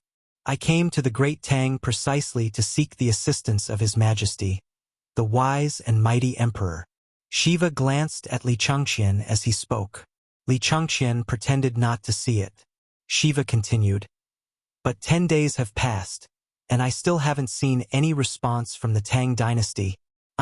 I'm worried that if this drags on, Jinla will be destroyed. Brother Zhang, you have a lot of ideas.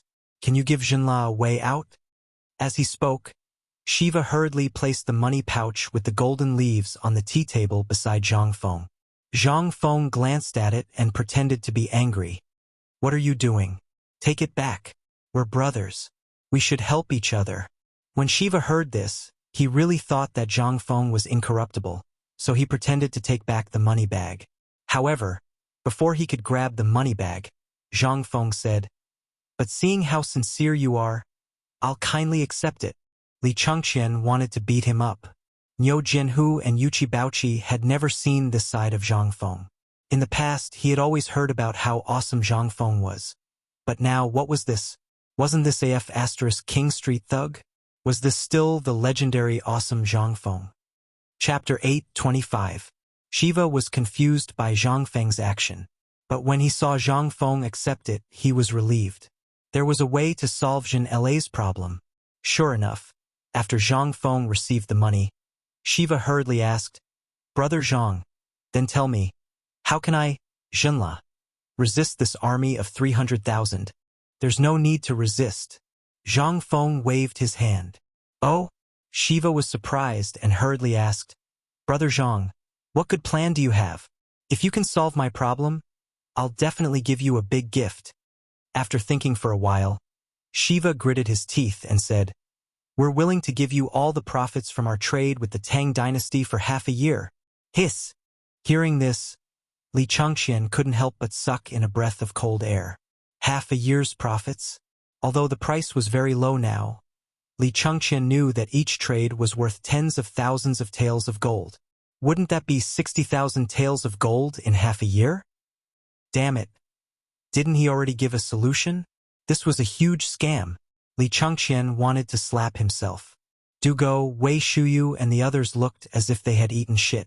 60,000 taels of gold. F*ck his uncle. They were scammed by this kid just like that? They already knew that Shiva was blocked outside. If they knew that this kid was so generous, how could they let him go? Zhang Feng glanced at them and didn't even bother to look at them. Instead, it was Shiva who looked at them with surprise. Among these people, he had only seen Li Chengqian before. Although he was surprised that Li Chengqian was here, Shiva wasn't an idiot. Since Li Chengqian didn't say anything, it wouldn't be good if he did. Seeing that Zhang Feng didn't say anything, Shiva said worriedly, Brother Zhang, this is the most I can do. Can you take pity on me, Jinla, and help us? If you like the jade and jewelry from last time, I'll give you 10 carts on your wedding day. How about that? Puff! Li Chengqian and the others rubbed their chests tightly and desperately resisted the urge to vomit blood. 10 carts. Oh my God! Scammer, you big scammer. They couldn't help but curse Zhang Feng in their hearts. They were even wondering how much they should take from Zhang Feng when the time came. When Zhang Feng heard that, he sighed and said, We're all brothers? What are you saying this for? All right, since we're brothers, I'll tell you now. Shiva immediately sat up straight. Zhang Feng coughed and lit a cigarette. Then he gave one to Zhang Feng. However, Zhang Feng's fingers were trembling. If my guess is correct, 200,000 of these 300,000 soldiers are Turks. You don't know, but I heard from the returning merchants in Shao Mountain Market that the Turks had mobilized 200,000 people. But in the end, the whereabouts of these 200,000 people were unknown. Then there was internal strife in Tubo, and then there was riots in India. Think about it, both Tubo, India, and Tubo were affected by the locusts, and they mobilized 300,000 people? If their stomachs weren't full, why would they mobilize so many people? When Shiva heard that, he couldn't help but frown and think for a while. Then he nodded. Zhang Feng took a puff of his cigarette, crossed his legs and said, "Let's talk about other things. You're Prince Jinla, so you should have countless spies in the country, right? You should know the actual number of soldiers in India, and you should also know about this disaster. Why did he suddenly put pressure on Jinla? But how long has it been, and he's still slowly nibbling away at the border? If he really had 300,000 soldiers, he would only need 5 days to destroy you. But think about it, why didn't he do that?" When Shiva heard that, his face turned pale. Zhang Feng was right. That was really the case. Shiva couldn't help but ask again, "Brother Zhang, what does India mean? So you're saying that 200,000 of these 300,000 people are Turks?" Zhang Feng nodded. He took out a piece of white paper, then took out a bamboo stick, burned it in the oil lamp and drew a map on the paper. "Look, this is your Jinla. On the top is the Tang dynasty. Who's on the left? On the left is Tubo. Now that there's internal strife in Tubo, and your Jinla encountered this problem, the Turks mobilized their troops again. But the Tang dynasty's Long Yu Dao is fine now. Why is that?" Shiva stared at the map and fell into deep thought. Li Chengqian and the others finally couldn't pretend anymore. They also came forward. Zhang Feng waved his hand and asked everyone to come closer. Then, he poked the bamboo stick in his hand on the 2 words, Tang Dynasty, and said, "It's because they don't know who the Tang Dynasty is helping. So, they don't dare to start a full-scale war. That's why I said you don't have to worry. With the Tang Dynasty around, India really doesn't dare to make a move. Now, who doesn't know that Jinla is under the protection of the Tang Dynasty? If they dare to make a move, they have to consider the revenge of the Tang Dynasty. And to be honest, the Tang Dynasty has already mobilized their army." "The Tang Dynasty has already mobilized? Why didn't I know?" Shiva was completely stunned by Zhang Feng's words. He hurriedly asked, "Brother Zhang, this is a serious matter. Please don't joke about it." Chapter 8:26. As long as the Tang Dynasty was delayed, Jinla would suffer for another day. Although Zhang Feng was right, the Indian army did not launch an all-out attack, but no one dared to be careless with a knife on their head. Zhang Feng saw that Shiva did not believe him, so he did not say anything. Instead, he continued to smoke. Shiva was anxious. How could Shiva, who had been taught a lesson before, not know what Zhang Feng wanted to do? He gritted his teeth and searched his chest for a long time before he took out an amber pendant. He handed it to Zhang Feng with a pained expression. "Brother Zhang, this was my mother's favorite when she was alive. I hope you will accept it." "Accept it?" A relic from her mother. Zhang Feng's face darkened. He said with certainty, "Shiva, who do you think I am? This is your mother's relic." "Where is this?" "This is the academy. I, Zhang Feng, hate those who do not follow the rules of filial piety. How dare you give away your mother's relic to someone else? Someone, send the guest out." "Sai, can you be a human?" Li Chengqian could not stand it anymore. He slapped himself on the face and walked out of the living room in pain. Du Go and the others were watching with great interest. Shiva was shocked. He was almost scared to tears by Zhang Feng. He quickly put away the pendant. After some persuasion, Zhang Feng calmed down and said, "If you have something to say, just say it. Don't give me precious things. I, Zhang Feng, am not worthy of it. All right, let's talk about this. Otherwise, you won't be able to eat or sleep well. As far as I know, 10 days ago, the palace issued 10 secret orders, ordering the soldiers of the prefectures and prefectures along the way to Chotsi City. This is the reason why the Indian army of 300,000 didn't dare to move." "Chotsi City?" Shiva was stunned. He did not understand.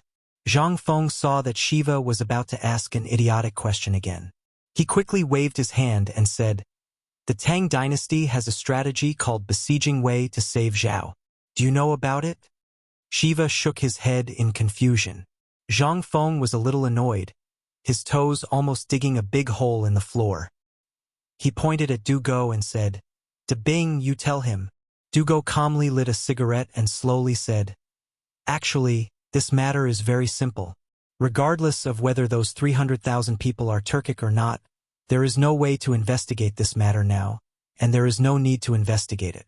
Tubo also came to the Tang dynasty for help before, so the emperor pondered and felt that there was something fishy about this matter. If we send reinforcements, what will happen to the Turks? In the end, it was Fengzi who came up with a plan to send troops to Chotsi City. According to the map, Chotsi City can enter the Turks, reach India in 1 day, and reach Tuyuhun and Tubo in 1 day. In this way, under the three-pronged attack, no matter what tricks they have, they won't dare to act rashly. Do you think that, under the watch of the elites of the Tang dynasty, India will dare to abandon the capital and force their way into Jinla? Finally, Shiva's face slowly became agitated. At this time, he finally understood why those Indians, who clearly had such a big advantage, only lingered at the border. They didn't know the movements of the Tang dynasty's army. But waiting like this was not the way to go. He hurriedly asked, then, this is not the way to go either. Why didn't the warriors of the Tang dynasty attack India directly? You think too much. Zhang Feng waved his hand and said, you just have to remember that at this time, you should do what you should do in Jinla and pretend that nothing happened. Your country must have spies all over. If you act as if nothing happened, then the war at the border will collapse by itself. Is this even possible? Shiva was stunned. But he didn't know whether Zhang Feng was right or not. However, since Zhang Feng said so, Shiva only needed to write a letter to know whether Zhang Feng was right or not. But in these 10 days, if the 100,000 Indian troops at the border of Jinla wanted to attack, they would have attacked long ago. Why would they wait until now? Now, it seemed that what Zhang Feng said was true, and this person just said that this was all Brother Zhang's plan? Could it be that Brother Zhang also studied this military aspect? A touch of excitement flashed in Shiva's eyes. Brother Zhang, if this is true, I, as your brother, will repay you generously. Zhang Feng waved his hand and said nothing. This time he would just treat it as doing a good deed. However, when he thought of the country's total foreign trade income for half a year, Zhang Feng almost laughed out loud. Okay, we're all brothers. As brothers, that's enough. Okay. If there's nothing else, you should go back and have a look. But the green thing you brought last time, I really like it. Shiva heard this and patted his chest. If Brother Zhang likes it, I'll send someone back to Jinla tomorrow and bring you a cart. Cart? Dugo also felt a little suffocated. In less than half an hour, Yi Zichen had arrived. Zhang Feng, the scammer, how many good things had he taken from them? This was too much. This was simply 2F** King Rich. Zhang Feng didn't have any expression on his face. After all, he was thick-skinned and was naturally immune to everything. Then I'll thank Brother Shiva first. But, seeing that Zhang Feng was about to slip away, Shiva hurriedly said, Brother Zhang, I still have a request. Chapter 8:27. Zhang Feng's eyes flashed with vigilance. But he still sat down and warmly invited Shiva to sit down. Then, he asked with a smile, Brother, tell me, if there's anything I can help you with, I'll do my best to help you. Really? Do you think that our Zhang Feng is the kind of person who takes money? No, who doesn't keep his word? Shiva hurriedly asked, I want to study at the academy on the mountain. I wonder, you, what did you say? Say it again? Zhang Feng felt that he didn't hear clearly and asked in surprise. Shiva stupidly said, I want to study under you, brother? Wait a moment. We need to discuss this matter. Li Changqian suddenly rushed in and interrupted Shiva with a serious face. He said, You should know the laws of the Tang dynasty. No academy can accept outsiders under any pretext. I wonder if Prince Shiva knows about this? Shiva was shocked when he heard that. His face instantly turned ugly. He really didn't know about this. Zhang Feng didn't expect this either. But thinking about it carefully, there really wasn't such a rule during the Tang dynasty's Xinguan era. It was only during Wu Zetian's era that this kind of thing seemed to be slowly accepted. Shiva also knew that this matter was a little difficult. He could only give a fist salute and walk out of the wooden house. His main purpose of coming here was to learn everything about the Tang dynasty and then benefit Qinla. If he didn't even learn anything from Zhang Feng, then he was unwilling to accept this. Shiva was actually an ambitious person, but at this moment, once the door was closed, Li Chengqian looked at Zhang Feng with a serious face and asked, "Fengzi, you have to think about what I said just now. If you blindly accept him, then there will be people from the Supreme Court inviting you for tea tomorrow." Although Li Chengqian knew that Shiva must have his father's permission to go up the mountain in front of everyone, he didn't give any specific advice on how to do it. Obviously, he wanted to let Zhang Feng make the decision himself. Zhang Feng asked curiously, "Then, is there any way to overcome this legal system?" Zhang Feng didn't really care if he took the Shiva or not.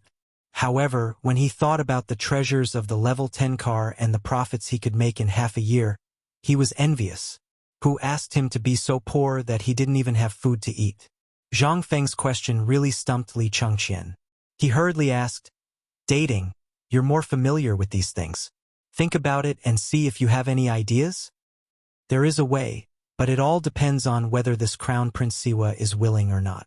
Dugo stroked the small mustache on his chin and frowned. "Merchants can stay on the mountain, but there are also slaves. If this Shiwa is willing to be Fengzi's slave and come to the mountain as a slave, then that's fine. But it's not like you don't know that slaves aren't qualified to enter the school." Li Chengqian interrupted Dugo. Dugo glanced at Zhang Feng and said, "Who said so? Look at Fengzi. Now, everyone in the academy can study in the academy. Does this rule work on him? Look at how many slaves there are in the academy now." As he spoke, Dugo took out a thick register from Zhang Feng's bookcase with a cigarette in his mouth. He patted it and said, "Up until now, there are 2003 people in the academy. More than half of them are slaves. What do you think?" Li Chengqian was stunned. So many? Although he didn't know if this was the right thing to do. But Yu Shernan and the others hadn't seen this register yet. He didn't dare to say anything. Li Chengqian couldn't help but look at Zhang Feng and asked, "Have you asked Mr. Bo Shi and the others about this?" "Why should I ask them? This academy is mine. I can do whatever I want. As for asking them, besides, what's wrong with slaves? Don't tell me that slaves aren't people in your eyes. Don't forget that you are also merchants. Besides, I remember that there was a precedent of slaves becoming grand scholars. Besides, look at all the Confucians in the world. How many of them were born poor?" Hearing this, Li Chengqian really didn't have anything to say. However, he still felt that this matter was too hasty. "I feel that we should at least discuss this matter with Mr. Bo Shi and the others. Otherwise, if those Confucians come to cause trouble, even if the Imperial Palace doesn't want to interfere, they can't do anything about it. At that time, White Deer Academy will become the target of public criticism."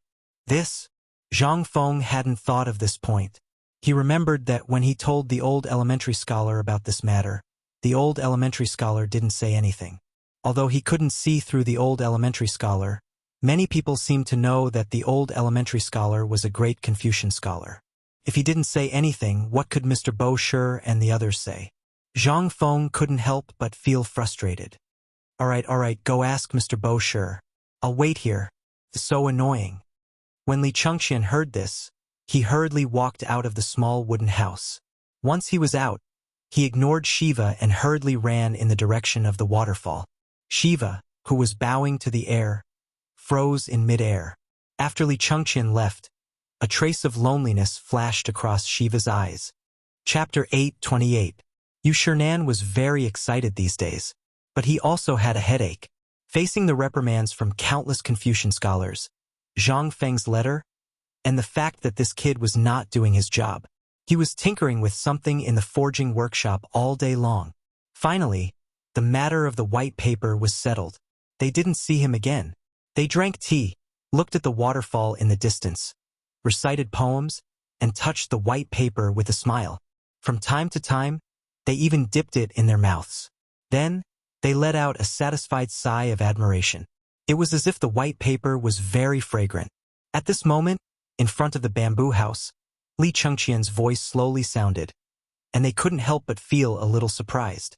"Student Li Chengqian greets the gentleman." Li Chengqian still paid attention to etiquette.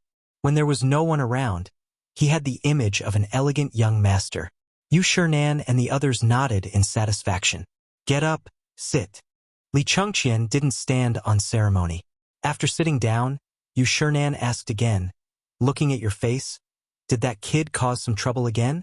Li Chengqian's face twitched. He wanted to say something, but now he couldn't say anything at all. He hurriedly said, what are you saying? Nothing happened to Fengzi. But, seeing that Li Chengqian was hemming and hawing, Ouyang Sun glanced at him. He knocked on the small stove and said, if you have something to say, just say it. Don't hem and haw. He was just short of saying, you are the crown prince. You have to pay attention to your royal appearance. Li Chengqian also understood the meaning of their words. He couldn't help but touch his nose and said, just now, the crown prince of Jinla, Shiva, went up the mountain. Oh, isn't it just a little crown prince? Ouyang Sun was about to say something, but seemed to have thought of something. He looked up at Li Chengqian in surprise and said, don't tell old man that the crown prince also knows Zhang Feng? Hearing this, Sun Simiao, Chu Suiliang, and the others also looked up in surprise and stared at Li Chengqian. As far as he knew, one of them was a slacker in the marketplace who had just left his home and wanted to start a business, while the other was a prince from another clan. How could the two of them have crossed paths? Li Chengqian also recounted the strange experience of the two to everyone in detail. Involuntarily, the faces of Ouyang Sun and the others were incomparably colorful. So this brat is actually a big swindler? I can't be deceived. Of all the things this kid can do, he just has to do it. All right, no one is perfect. Don't be so harsh on him. After all, this kid is also very good. Sun Simiao hurriedly stood up to smooth things over. Only then did they stop criticizing Zhang Feng. Sun Simiao then asked, then this time, did Shiwa come up the mountain because of Zhenla being surrounded? If it's really just for this, it's fine. Li Chengqian said with a wry smile, this kid has been wandering around Chang and city for 10 days. During these 10 days, he did nothing but check all the things that Fengzi made. He even squatted at the foot of the mountain for a long time. This time, he could come up the mountain probably because of my father's idea. And as soon as he came up the mountain, he wanted to enter the academy to study. Bam! Hearing this, the small spoon in Ouyang Sun's hand shook and fell on the teapot. In an instant, the delicate handle of the teapot was instantly smashed. You said, he wants to enter the academy to study? Finally, Ouyang Sun and the others reacted. The next moment, they could not help but ask in unison in horror, that kid said so? Did he agree? After asking 2 questions in a row, Li Chengqian could not help but say in his heart, as expected. This was not only against the rules, but also against the laws of the great Tang. Su Rian had said that Zhang Feng had broken the rules, but the concept that those who were not of the same race were bound to have different hearts still did not allow them to do anything that exceeded common sense. In their view, if an outsider wanted to learn the information of the Han people, what was the difference between that and stealing? At this time, what they were most concerned about was whether Zhang Feng had agreed. Once this kid agreed, then, you said it all. Did that bastard Zhang Feng agree? Ouyang Xiao did not have time to care about the teapot that had accompanied him for 10 years and asked hurriedly. This was related to their reputation. If this brat really agreed, then all of their reputations would be ruined here. On the contrary, Li Chengqian was extremely calm. Seeing that they were anxious, he said, gentlemen, don't be anxious. This matter has been temporarily suppressed by me, and I'm waiting for you to discuss it. Then what are you waiting for? Let's go, let's go. Hearing this, Ouyang Sun hurriedly got up and walked out with his hands behind his back. Seeing this, Yu Shernan and the others hurriedly put away the paper in their hands and followed closely behind Ouyang Sun. Seeing this, Li Chengqian heaved a deep sigh of relief. I don't know what father is thinking. What should we do now? Li Chengqian sighed and helped Ouyang Sun turn off the fire in the stove. Then he hurriedly followed the others. At the same time, at the gate of Yisan Pastry Shop in Chang and's Tonghui Lane, the old scholar drove a carriage that belonged to Chang and University, carrying Jingshu, and slowly appeared at the gate of Zhang Mansion. Behind this carriage was a carriage with a shed and 3 handcarts full of goods. At the gate of Zhang Mansion, the maid Xiao Chui, who had been waiting for a long time, hurriedly waved her small hands. "Miss, we're here. Let's go, let's go," following Xiao Chui's call. In the next moment, from the side gate of Zhang Mansion, 7 or 8 carriages came out one after another, carrying large and small boxes, bedding, porcelain, calligraphy, and other things. When the old scholar's carriage stopped, they appeared at the gate of Zhang Mansion. Obviously, they had been waiting for a long time. In the carriage, Jing Shu lifted the curtain and took a look. She called Zhang Yuyao, and the 2 girls got into the same carriage. The old scholar had retired gloriously. He threw the reins to the servant of Zhang Mansion and got into a carriage himself. Then, he waved his hand and said, "Let's go to Shao Mountain." Chapter 8:29. On the mountain. As soon as Yu Shinan and the others entered Zhang Feng's living room, they didn't care about the fatally attractive cigarettes anymore. As soon as they sat down, they asked, "Kid, is that person outside the door the crown prince of Jinla?" "Yes, it's him, but now." Hearing this, Ouyang Sun slammed the table and said lightly, "I don't care what business you have, but old man won't allow him to go up the mountain." Zhang Feng's eyes almost popped out. "What's wrong with that? Isn't he just a student? He's not a slave or a merchant. He's a proper prince. If we reject him, it'll damage our academy's reputation." Zhang Feng argued. "What a joke, with him, Shiva, there wouldn't be anyone on the mountain. It was just an extra pair of chopsticks. The most important thing was that if he could teach him, he would have an inexhaustible little treasury. How could Zhang Feng bear to let this little treasury slip away under his nose? Besides, the other party had already agreed to so many things. If he were to reject them now, wouldn't it mean that everything he said before would be in vain? Wasn't this a joke? Lao Tzu worked for nothing and had to fork out money to play with them? When Lao Tzu ran out of money, wouldn't they just leave? Respected teachers. There's a saying in Confucius and Mencius, there's no distinction between nobility and lowliness, and there's no distinction between learning.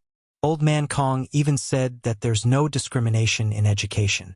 I've already mentioned this before. Moreover, Li Yuan from White Deer College simply followed Old Man Kong's teachings.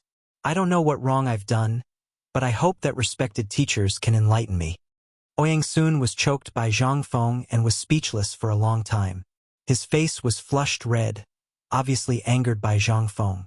When Yu Shinan saw this, he quickly patted Ouyang Sun's shoulder and said, "Kid, what you said is right. However, I think you should know what this distinctionless education means. Then let me ask you, do you understand that those who are not of our race have different intentions? It's your business to pass on the knowledge in your head to the students you teach.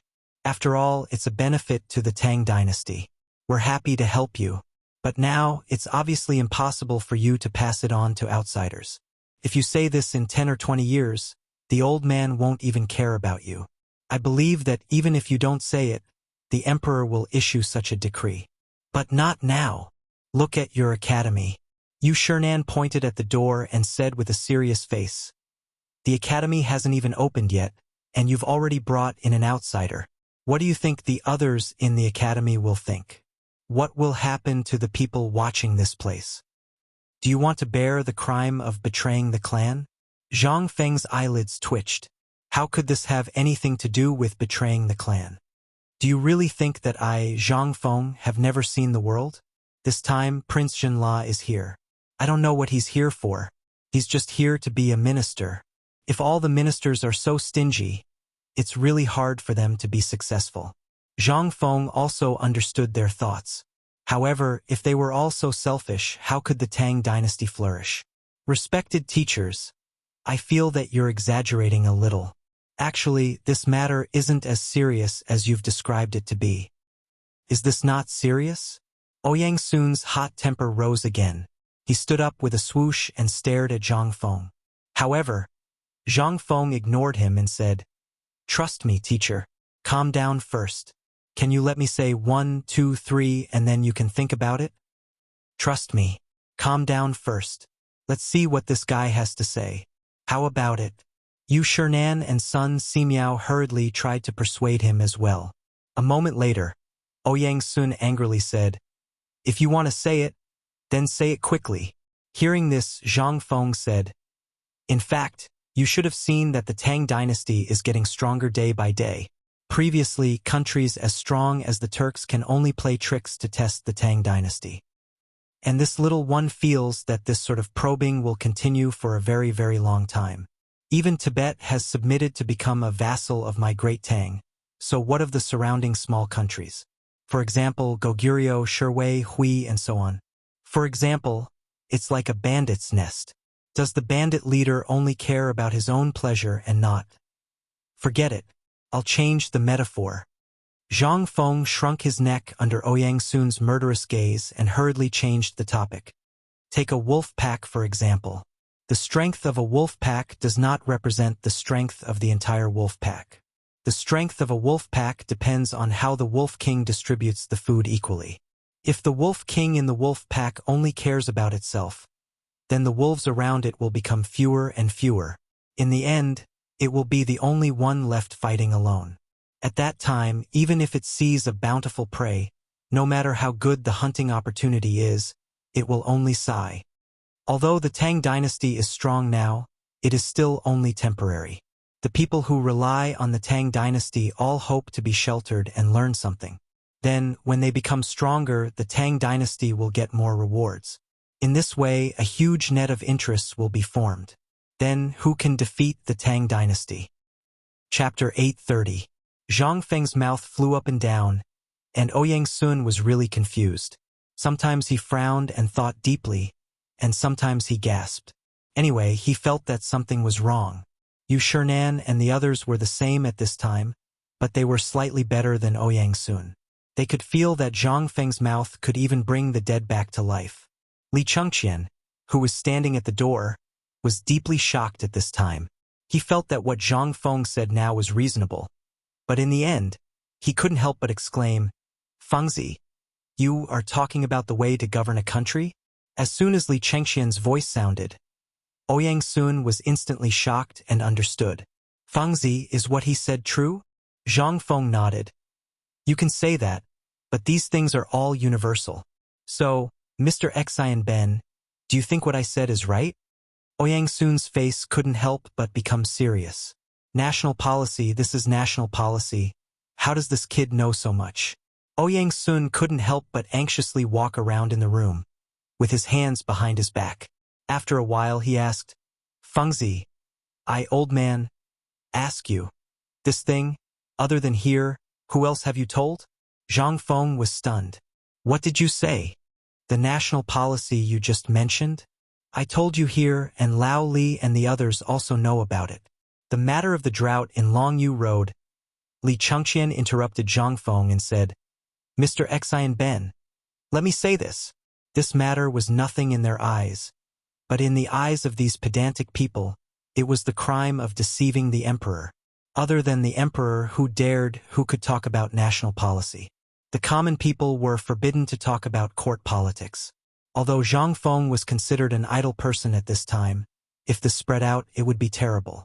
Therefore, Li Chengqian felt that it would be best to use their identities to speak to these pedantic old fogies.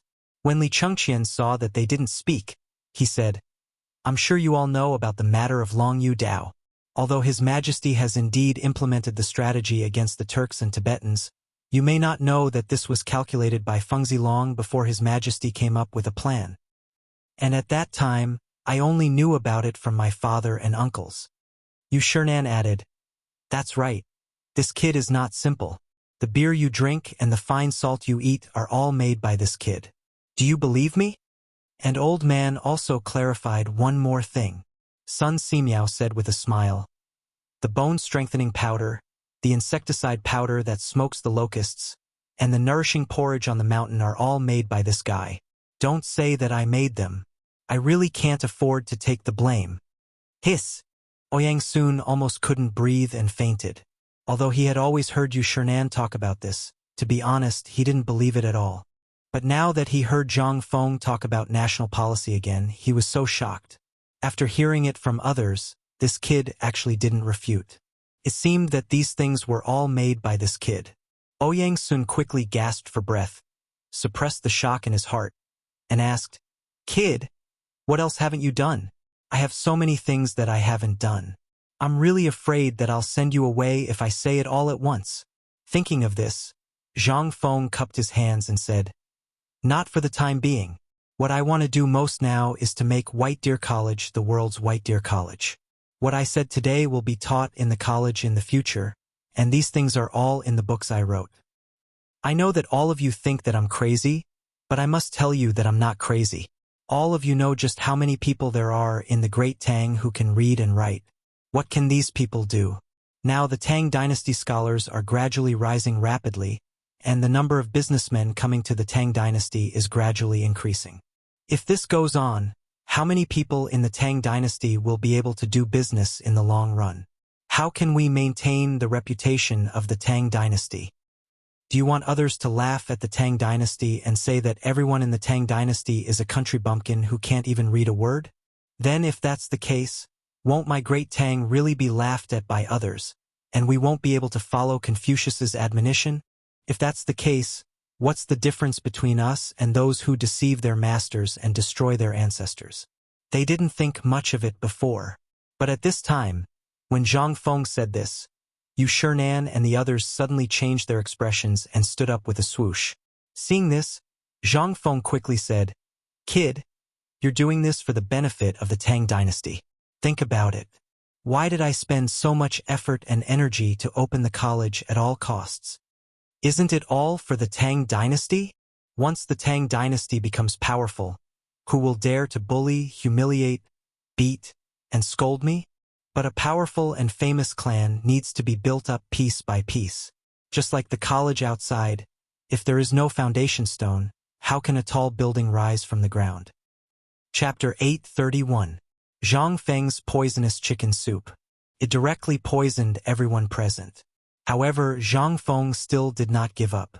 If he did not persuade these people at this time and make them feel comfortable, he would have to do it. In the future, these people would have to stand up from time to time and pull him back. Zhang Feng could not help but say again, "Actually, I didn't want to do all this.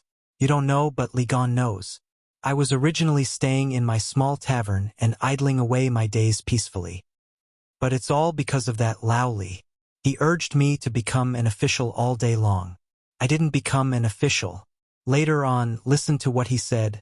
I need to take the imperial examinations. Only the imperial examinations can lead to an official career. I, Zhang Feng, am so handsome, so cute, so resourceful.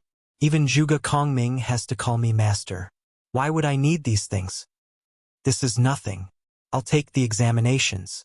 I heard from Lao Li that the emperor said that it was just a formality. But this Lao Li is trying to persuade me to open an academy. This?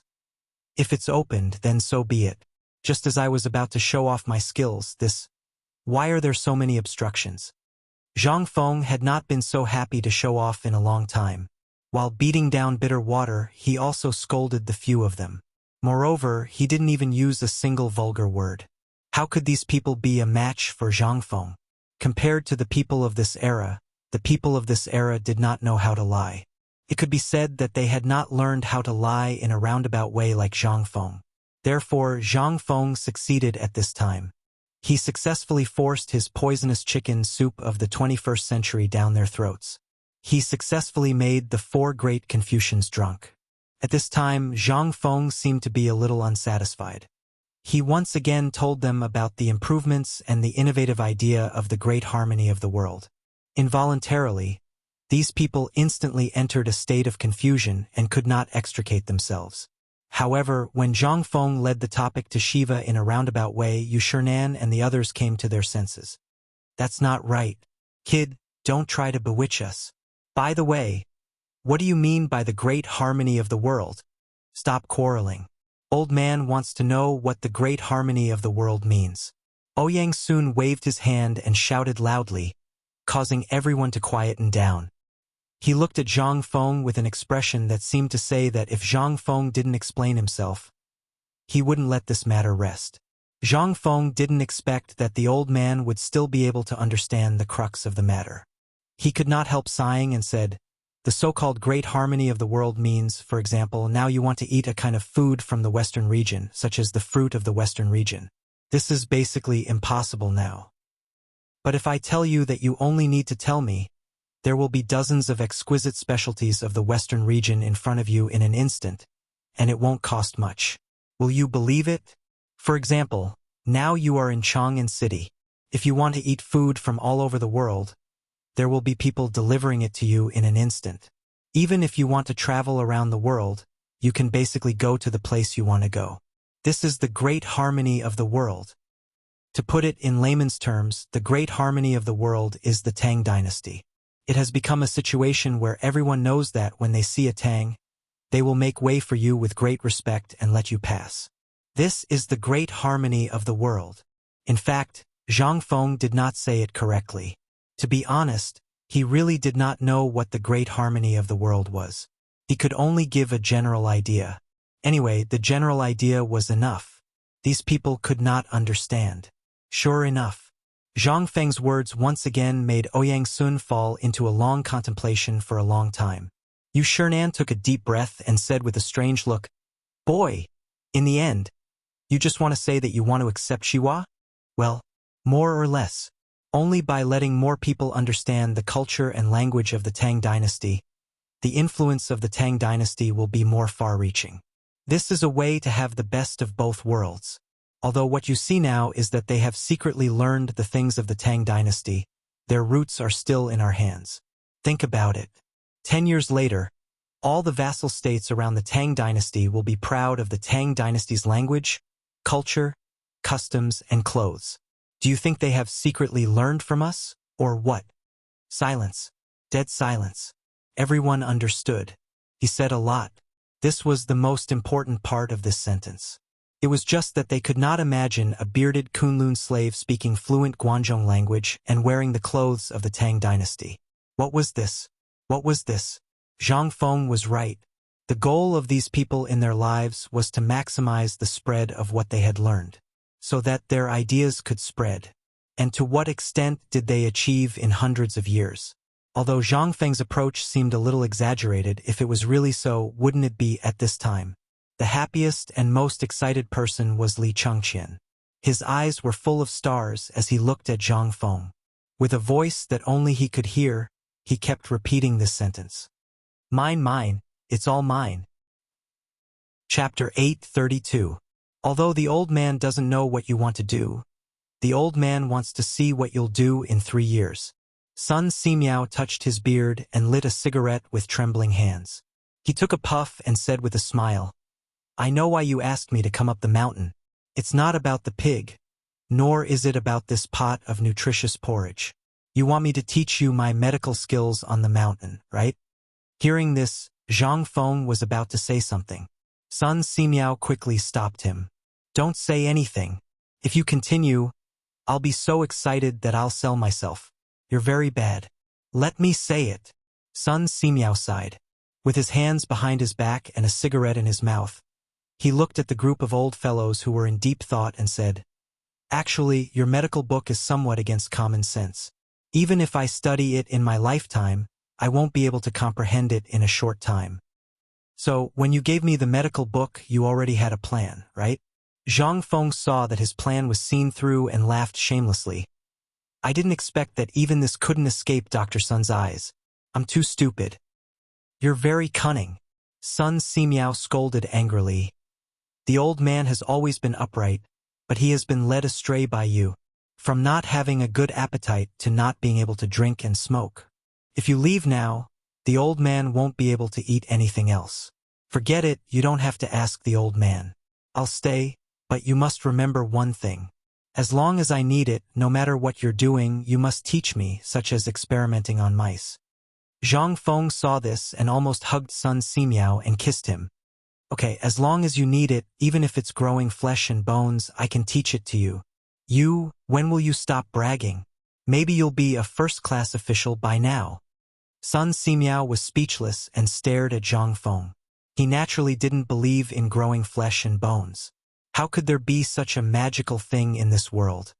Alright, let's talk about the kid outside first. After Sun Simiao walked around twice, he looked at Li Chengqian and said, "You mean to say that your father agreed to this matter?" After Li Chengqian nodded, Sun Simiao lowered his head and pondered for a moment. Then he patted Yu Shernan and the others on the shoulder and said, "Old friends, the matter of whether we accept Shiva or not has already been decided." The few of them were stunned upon hearing this. Sun Simiao repeated, "Li Gan's father." Sun Simiao emphasized the word father and then continued, "If he didn't agree, would the Li family servants at the foot of the mountain let him go up the mountain? You guys are also digging your own horns." Hearing this, they all nodded. Only then did he come to a realization. In his haste, he had neglected such an important matter. Without the emperor's permission, not to mention this kid, even one of them would not be able to go up the mountain from the side of the Chong and military camp. This was all arranged by the emperor. He wanted to see if Zhang Feng would accept it or not. Thinking of this, the few of them sighed deeply. Rubbing their aching foreheads, they gathered together to discuss for a while. Yu Shernan said, "Fengzi, since this matter is decided by you, Old Man and the others won't say anything. But what you just said, Li Gan, after this matter, wait for me to finish recording it in a book and keep it in the Academy's library." Li Chengqian was dumbfounded. Why was it always him? Zhang Feng had said so much.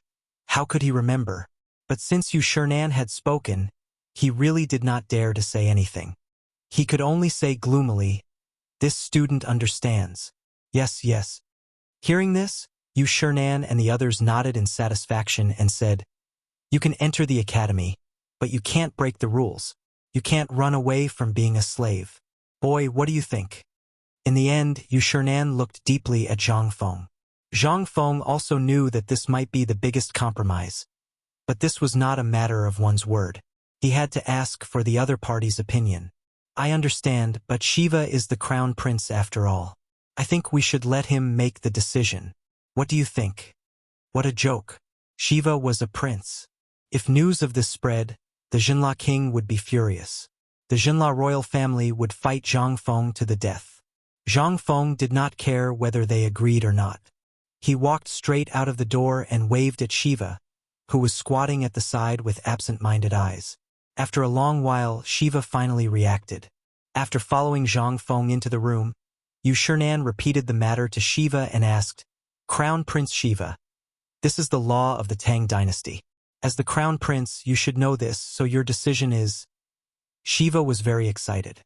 In fact, he had known about this for a long time. However, ever since he knew that Zhang Feng's son had opened an academy here and created so many good things, his mind was filled with Zhang Feng. He was even willing to be a slave. The main thing was that he could learn something that would allow the people of Jinla to not have a meteoric rise, but at least they would not be bullied by others. At this moment, when he heard Yu Shernan's words, Shiva knelt on the ground with a thud. Student Shiva greets the masters. Yu Shernan and the others were naturally not interested in taking in such a slave. They pointed at Zhang Feng, then rubbed their heads and left. Zhang Feng looked at Shiva and said, "Don't take it to heart. This is only in name. Only then can you stay on the mountain. So we will do what we are supposed to do. Come, Li Gan. Give me a cigarette. What are you waiting for?" "No, teacher, since you have taken me as your disciple and servant, then I, Shiva, will naturally be your servant for life." Chapter 833. Finally, this matter was settled. Zhang Feng's mood was very good at this moment. He found Zhu Zi and asked him to bring the smoked meat that had just come out of the pot, as well as a table of good dishes to entertain this rich man. Under Li Chengqian's incredulous gaze, he took out a jar of white wine from his bedroom. "Feng Zi, tell your brother the truth. How much wine do you have left?" Li Chengqian cracked. He stared with a pair of bull eyes and asked. Zhang Feng ignored him and said indifferently, "No more. No more. This is the last jar. I left this for Brother Shiva." "All right, why are you standing here? If you have nothing to do, go out and play." Li Chengqian was very angry, but with Shiva here, he did not dare to beat up Zhang Feng. He could only angrily slam the door and leave. When there is time, Lao Tzu will definitely tear down your rotten wooden house. This prince wants to see how much wine you have hidden here. Zhang Feng did not care about this. Now that he finally met a rich man in this period of time, how could he not grab onto his thigh? He laughed and poured a cup of wine for Shiva, then said, "Since we parted last time, we haven't seen each other for 3 months, right? It has been 3 months. I didn't expect so many things to happen in these 3 months. In the blink of an eye, you, a guy from the marketplace, actually became the dean. And I, sigh." Shiva drank 3 cups of wine and could not help but feel a little dizzy. When he thought of the things that happened in these 3 months, he could not help but feel sad. Creak. When the two were drinking cup after cup of wine, Li Chengqian pushed open the door with a strange expression. He looked at Zhang Feng and said, "Feng Zi, an important person is here. Shiva, do you want to leave?" "Leave what?" "Shiva is now our brother and also your brother. When have you seen me chasing you away when I have guests?" Li Chengqian's mouth twitched. "Fine, forget it. You're on your own. I have something to do, so I'll go down the mountain first." While talking, Li Chengqian immediately slipped away like there was oil on the soles of his feet. As he walked, he did not forget to say, "Oh right, Iron Bull and the others asked me to tell you that they have also gone to Chang and to look at the white paper business." Who was it that had come? To be able to frighten these masters to this extent? Zhang Feng didn't mind. He continued to eat and drink with Shiva. When Zhang Feng poured a glass of wine for Shiva and gestured for him to drink, he noticed that Shiva was looking at the door in a daze. "I say, Shiva, what are you looking at? What's outside the door? Who are you?" Before Zhang Feng could finish his sentence, he followed Shiva's gaze and looked at the door. The next moment, Zhang Feng couldn't help but be stunned. He asked an idiotic question. At the door, out of nowhere, a woman wearing a white strapless dress and a fiery red gauze dress had appeared. The woman was very beautiful and charming, the kind that was seductive to the bone. Zhang Feng thought that he had seen many beautiful women. Whether it was the famous female lead of the action movies in the future or something else, he had seen them all. He had even met the #1 beauty in Chang and Jingshu when he came to the Tang dynasty, and that inexplicable fiancé, Zhang Yuyao. Both of them were top beauties, but at this moment, compared to this woman, there was nothing left of them. The woman's eyes were very big, and the corners of her phoenix eyes were slightly upturned. She had a charm that could devour one's soul. Even Zhang Feng, who had seen many beautiful women, couldn't help but feel a little overwhelmed. Damn, is this a demon? Dodgy? After looking at the woman for 10 seconds, Zhang Feng finally came back to his senses with a gasp. The woman at the door looked at Zhang Feng with a little surprise. Then, she bowed and said, "Can I go in and have a drink?" Yes, yes. Oh my God, this voice. Zhang Feng instantly felt that the blood in his body was boiling. But soon, Zhang Feng knocked into the oil lamp used to light cigarettes. Only then did he come back to his senses. He coughed and stared at Shiva, who was drooling, and said, "Get out. If you have nothing to do, find something to do." After hurriedly chasing Shiva out, Zhang Feng then welcomed the woman in. When the two of them stood together, Zhang Feng was once again stunned. He was 1.8 meters tall, but there were no high heels in this era. This strange woman was actually the same height as him. Zhang Feng took a deep look at the woman's proud place. Then, he obediently retracted his gaze.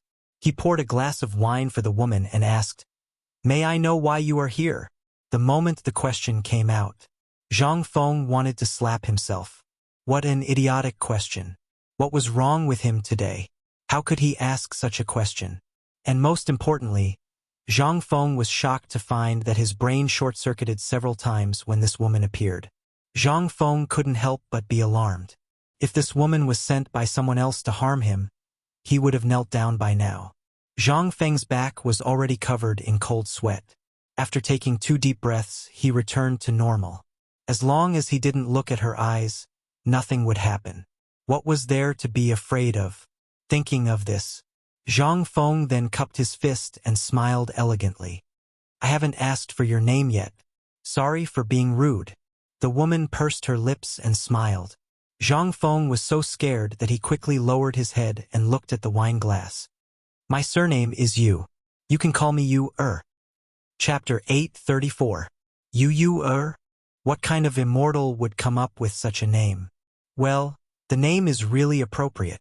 Just as Zhang Feng was pondering whether this name had appeared in history, a voice suddenly rang out. At the same time, Yuchi Yu was also carefully examining her future husband. At first, when she learned about Zhang Feng's talent, she had fantasized about Zhang Feng's appearance. However, the feeling of being past his prime and seeing through the world of mortals in Zhang Feng's poem made Yuchi Yu think that Zhang Feng should be an old man with white hair and eyebrows. However, when Yuchi Baolin and his brother brought her here and stood at the door and saw Zhang Feng, Yuchi Yu's heart never stopped beating wildly. Zhang Feng was very handsome, very handsome. He was not like those burly men, nor was he like those pedantic Confucian scholars, whose eyes were full of greed when they saw her. If it weren't for the fact that her uncle was the world-famous Yuchi Gong, she would have been defiled by those men. Fortunately, no one dared to challenge the Yuchi family's authority. Zhang Feng was indeed a little obsessed with her eyes at first. Ever since she became a director, there had never been a man who hadn't been mesmerized by her eyes. However, this Zhang Feng was actually able to recover in the short time it took to drink a cup of tea. Clearly, his heart was very pure. At least in Yuchi Yu's opinion, he was very pure and straightforward at this moment, which was the style of a real man. Once again, a good impression of him arose in her heart. Unconsciously, the corners of Yuchi Yu's mouth curled up slightly into a beautiful smile. Don't you see the water of the yellow river coming from the sky? Masterson, Dancho, don't stop drinking when you're about to drink. Prince Zhang's poem really makes people yearn for it. I came here from Jiangnan because of this poem, just to see Prince Zhang's real face. Seeing that Yuchi Yu took the initiative to change the topic, Zhang Feng was a little flustered. After all, he was plagiarizing someone else's poem. He did not know how Li Bai would look at him in the future. But, K it, why care so much? It's good that Miss Yu likes it. Alright, do you smoke? No, drink, let's drink. Zhang Feng's mouth twitched again. Yuchi Yu pursed her lips into a smile. Looking at the evasive Zhang Feng, she teased. Could it be that there's something shameful on Yu's face? Why is Prince Zhang unwilling to even look at Yu? Zhang Feng's face darkened. Lao Tzu wanted to see it. But you, isn't this asking for my life? Zhang Feng let out a hollow laugh. Then, he forced himself to look at Yuchi Yu and said, Miss Yu, what are you talking about? As he spoke, Zhang Feng stared into Yuchi Yu's eyes for 11 seconds. Then, he hurriedly retracted his gaze.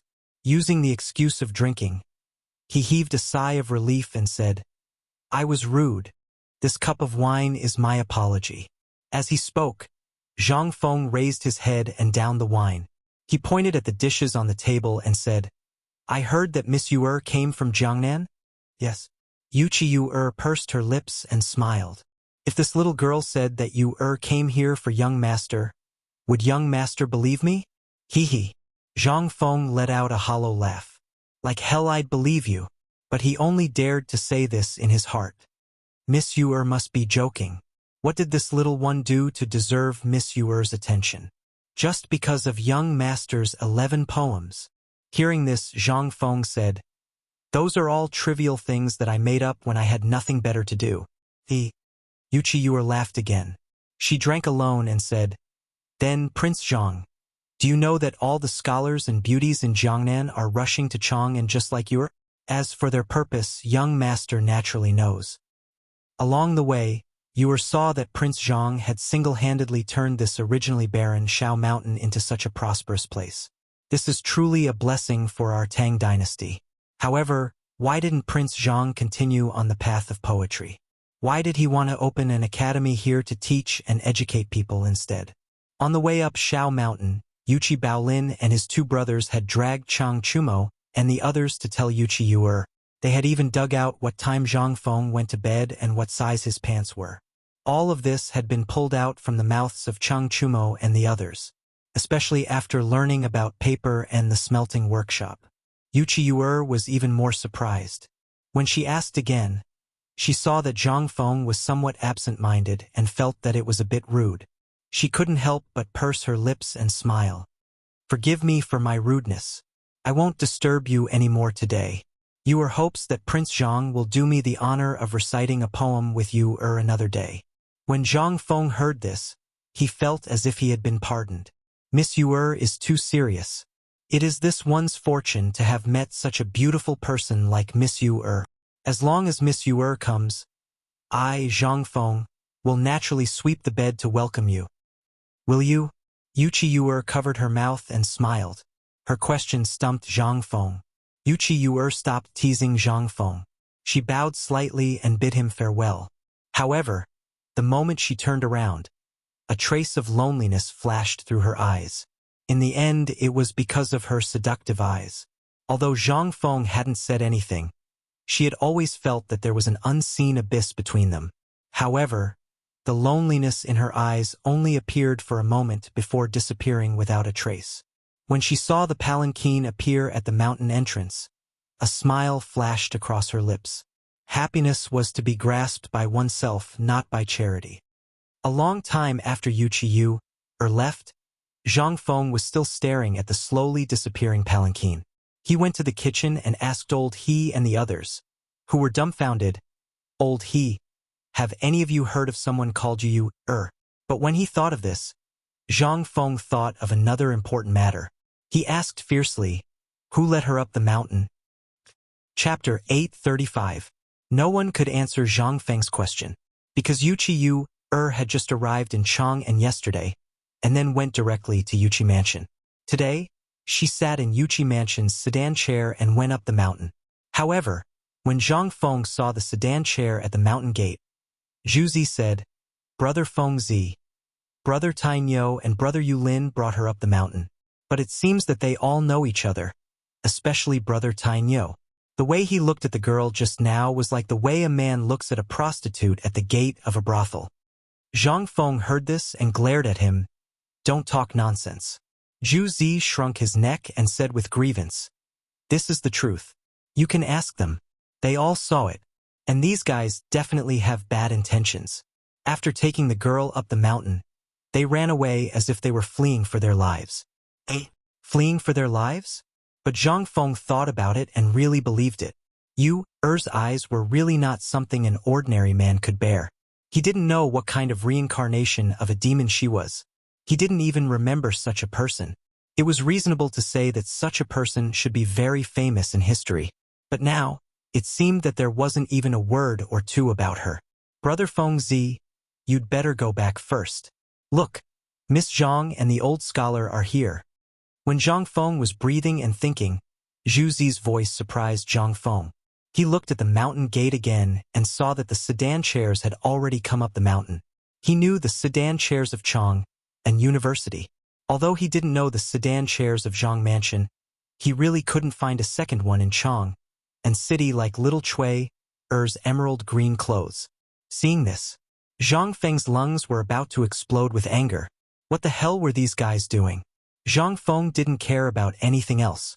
Looking at the rows of carriages and handcarts, his eyelids twitched, and then he hurried to the mountain gate. When Zhang Feng arrived, the carriage had already stopped in front of Zhang Feng's door. Sedan chairs were not allowed on the mountain, but Zhang Feng's house was only a few hundred steps away from the mountain gate. Moreover, the sedan chair the old scholar was sitting in was from Chang and University. Everyone on the mountain knew that Chang and University was also the property of the dean. Naturally, no one dared to block the way, not to mention the sedan chair of the Zhang Mansion. What a joke! Even little Chui-er, Miss Zhang's personal maid, had come. What did that mean? That meant that the dean's wife was here as well. They dared to stop anyone, but would they dare to stop the dean's wife? Even if they were given 100 guts, no one would dare to do such a thing. "Old Xiaocai, why didn't you tell anyone that you were going up the mountain?" When Zhang Feng saw the old elementary scholar get off the carriage from afar, he hurriedly walked over and cupped his fists. The old scholar glanced at Zhang Feng and didn't say anything. Instead, he asked, "What's the matter with that woman who just came down the mountain?" How would Zhang Feng know what was going on? Well, she's Cheng Tiniu's relative. I don't know what she does either. She just came to sit for a while and then left. The old scholar looked at Zhang Feng suspiciously, but didn't say anything in the end. He pointed at the carriage behind them. Then, he went straight to Zhang Feng's small wooden house. Zhang Feng was stunned. He looked at Zhang Yuyao's carriage, which didn't move for a long time, and felt helpless. You said I was lifting the curtain? It was against the rules. What do you think I should do? Zhang Feng had no choice but to salute the sedan chair. I didn't know that Miss Yuyao and Miss Jingshu would be coming. Zhang Feng didn't go out to meet you. Little Cui Er's small eyes rolled around and looked at the sedan chair with some worry. Then, under her worried eyes, the curtain of the sedan chair was lifted by a slender hand. Needless to say, Zhang Feng knew that this was Jingshu's hand the moment he saw that hand. Zhang Yuyao's hand was fleshy and not so slender. Jingshu greets Prince Zhang. Jingshu lifted the curtain of the sedan chair and bowed. Then, she pulled the red-faced Zhang Yuyao out of the carriage. Miss Yuyao, are you not feeling well? Zhang Feng pretended not to understand and asked, If you're not feeling well, I'll call Dr. Sunday. No, I'm fine. There's no need, Zhang Yuyao hurriedly said, her face turning even redder. The people around them who were watching the show roared with laughter at this time. Zhang Feng was afraid that these people would talk nonsense, so he glared at them. Only then did they disperse in a hubbub. The few of them entered the small wooden house without saying a word. The old scholar sat in front of the table that had not been removed, his face gloomy. Zhang Yuyao could not help but exclaim, tears in her eyes. As for Jingshu, it was only now that she took off her veil. Although her expression was the same, she was staring at the table in a daze. Zhang Feng was a little embarrassed. Well, don't just stand there. Shiwa, quickly call someone to cancel the banquet and change it to another table. Change to what? The old scholar angrily shouted in a low voice. What kind of principal are you? So wasteful and extravagant. Do you want to spread this kind of atmosphere to everyone on the mountain? Zhang Feng was speechless. Sitting was not right, but standing was not right either. Jingshu was still the one who understood the big picture.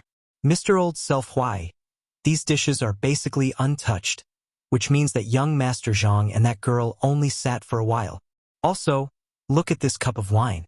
Jingshu pointed to the wine cup that Wuxia had just drunk from and said, There's only a little wine stain at the bottom of the cup, and the dishes are still warm.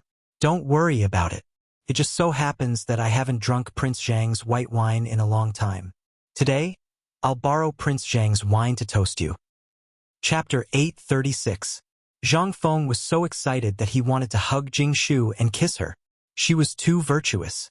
If this was the 21st century, try it. If she didn't cry, make a fuss, and threaten to hang herself, you would be secretly happy. How could you ask her to intercede for you? That was something that he didn't even dare to think about. Zhang Feng couldn't help but love the Tang dynasty. It was a man's heaven. The old scholar and Jingshu had known each other for a long time, so he naturally knew what each of them was thinking. Seeing that Jingshu had taken the initiative to help Zhang Feng out of trouble, the old scholar didn't know what else to say. Forget it. Forget it. We've been in a hurry all this time. Yuyao and Jingshu were in a hurry to pack up early in the morning. It's already noon and we haven't eaten anything. Let's just put up with it. Hearing this, Zhang Feng hurriedly shouted, Shiva, where the hell have you been? Hurry up and ask the servants to serve the food. Are you trying to starve us to death? Shiva wanted to cry. Earlier, he had chased him out, and now he was yelling at him. Didn't they say that they were brothers? Why did he still treat him like a servant? Nevertheless, Shiva still ran to the kitchen eagerly. Only then did Zhang Feng wipe off the sweat on his forehead. He shouted in his heart, Damn it! I won't do this kind of thing in the future. Stealing food. I really can't do it. After turning around, Zhang Feng returned to his original state. After rearranging the cups and chopsticks with the others, he asked, This time we're going up the mountain. Let's stay for a few more days. Chang and university should be fine, right? The old scholar drank lightly. The academy is fine, but there's an autumn hunt with the Imperial College. It's an activity organized by the Ministry of Works and the Ministry of Appointments. It's going to start in 10 days. This is the first thing we're going to do when we're up the mountain. Our Chang and University still can't be compared with the Imperial College in terms of reputation and heritage. This time, the Imperial College took the initiative to have a friendly match with Chang and University. We can't afford to lose. The old man went to look for a Kuju team, but until now, he hasn't found a foreman who is willing to take our place. Kuju. During the Tang dynasty, it had basically formed an industrial chain. Aristocratic families would basically fund a local foreman who specialized in Kuju. When the foreman received the money, he would recruit people who specialized in Kuju to compete with him, regardless of whether he won or lost. Of course, if he won, the aristocratic family would naturally reward him handsomely. However, there weren't many such academy versus academy competitions. Chang and University was basically filled with those stubborn people from Chang, and it would be strange if anyone was willing to come. If something went wrong, he would lose his life.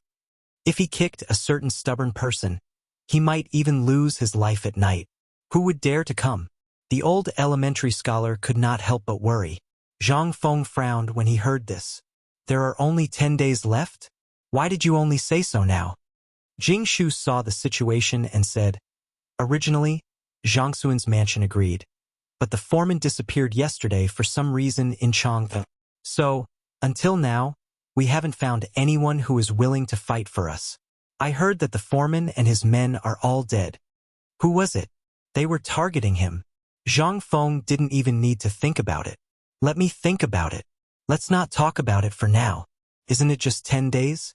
After 10 days, I'll form a team. You can do whatever you need to do. At that time, I'd like to see who is the blind person who wants to harm me. Could you? This thing. Wasn't it just football? Although Zhang Feng's football level was similar to that of the national football team, it was different in the Tang dynasty. 10 days was a piece of cake for him. The old elementary scholar seemed to have known that Zhang Feng could handle this matter. Hearing this, he didn't say anything and just focused on eating and drinking. After a while, several bowls of fragrant porridge were placed on the table. The old elementary scholar wrapped the porridge with pieces of fat streaky pork and ate and drank, ignoring Zhang Feng. Zhang Feng smiled and said, slow down, old elementary scholar. No one is going to fight with you. I still have things to do. As the old scholar ate and drank, he said, the second thing is about the cigarettes. It's best to let the people of Zhang Mansion handle it for you. After all, they're family, so don't worry about their safety. As for your brothers, you'd better not mess around with them. That woman just now doesn't look like a good person, so don't mess around with her. What could Zhang Feng say? He could only nod like a chicken pecking rice. Seeing this, the old elementary scholar nodded and wiped his mouth. After drinking the wine in the cup in one gulp, he said, the third thing this time is also the most important thing. I've talked to your father-in-law. You've seen the dozens of big and small carts outside the door, haven't you? Zhang Feng was a little confused, but he still nodded. The old elementary scholar continued, later, you can ask someone to move them into your house. Just now, I heard that your villa at the foot of the mountain is about to be repaired. Tomorrow, the old village chief will send someone to tidy up and move these things in for you. No, you should at least let me know what's in these boxes. Right? These are the soft clothes of Yu Yao and Jing Shu. Shouldn't you put them in someone else's house instead of yours? Zhang Feng was shocked when he heard this. Wait, old elementary scholar, wait, what do you mean? The old elementary scholar seemed to still be immersed in Yu's anger and ignored Zhang Feng. He pointed at Zhang Yuyao and Jing Shu and said, I've brought them here. You don't have any good skills, but your bad habits are increasing day by day. What did you change to when you made a scene in Swallow Descent Tower? There are so many eyes on this mountain watching. Even if you're not embarrassed, I still want to save some face. It just so happens that Jing Shu is a sensible person and will help you settle things outside. Yu Yao is meticulous and will wash your clothes and comb your hair every day. All right, that's all. Old man, I'm leaving. Chapter 837. Zhang Feng was on the verge of breaking down. What kind of show was this? Even if he had made a mistake, shouldn't he at least tell him what he had done wrong? Just because he said no, he threw 2 girls away? Was this appropriate? Was there any justice in this? Zhang Feng hurriedly stopped the old scholar from standing up and asked, "Old scholar, what are you playing at?" "This, you see, I'm so busy that I can't wait to use one day as 2. And you see, we don't have anything to do with each other. Do you think it's appropriate for us to live together?" "That's not proper." "You still know it's improper?" The old scholar sat down with a gloomy face. He took a cigarette from Zhang Feng's ear and lit it. He said, "Look at what you've done. Aren't you afraid of being laughed at by the people on the mountain? Aren't you afraid of being cursed by all the scholars? Now you're the director and a great scholar. You're no longer the carefree person you used to be. Whatever you do, you have to think about the consequences. I won't ask who that girl is, but don't worry. Now you can walk around the mountain and listen. Is this something that a director dares to do? I'm innocent. I'm King innocent. Since when have I been flirting with girls? That's right. Even if I flirt, it doesn't matter. Right? What's wrong with a talent matching a beauty? And that girl just now, where the hell did she come from?"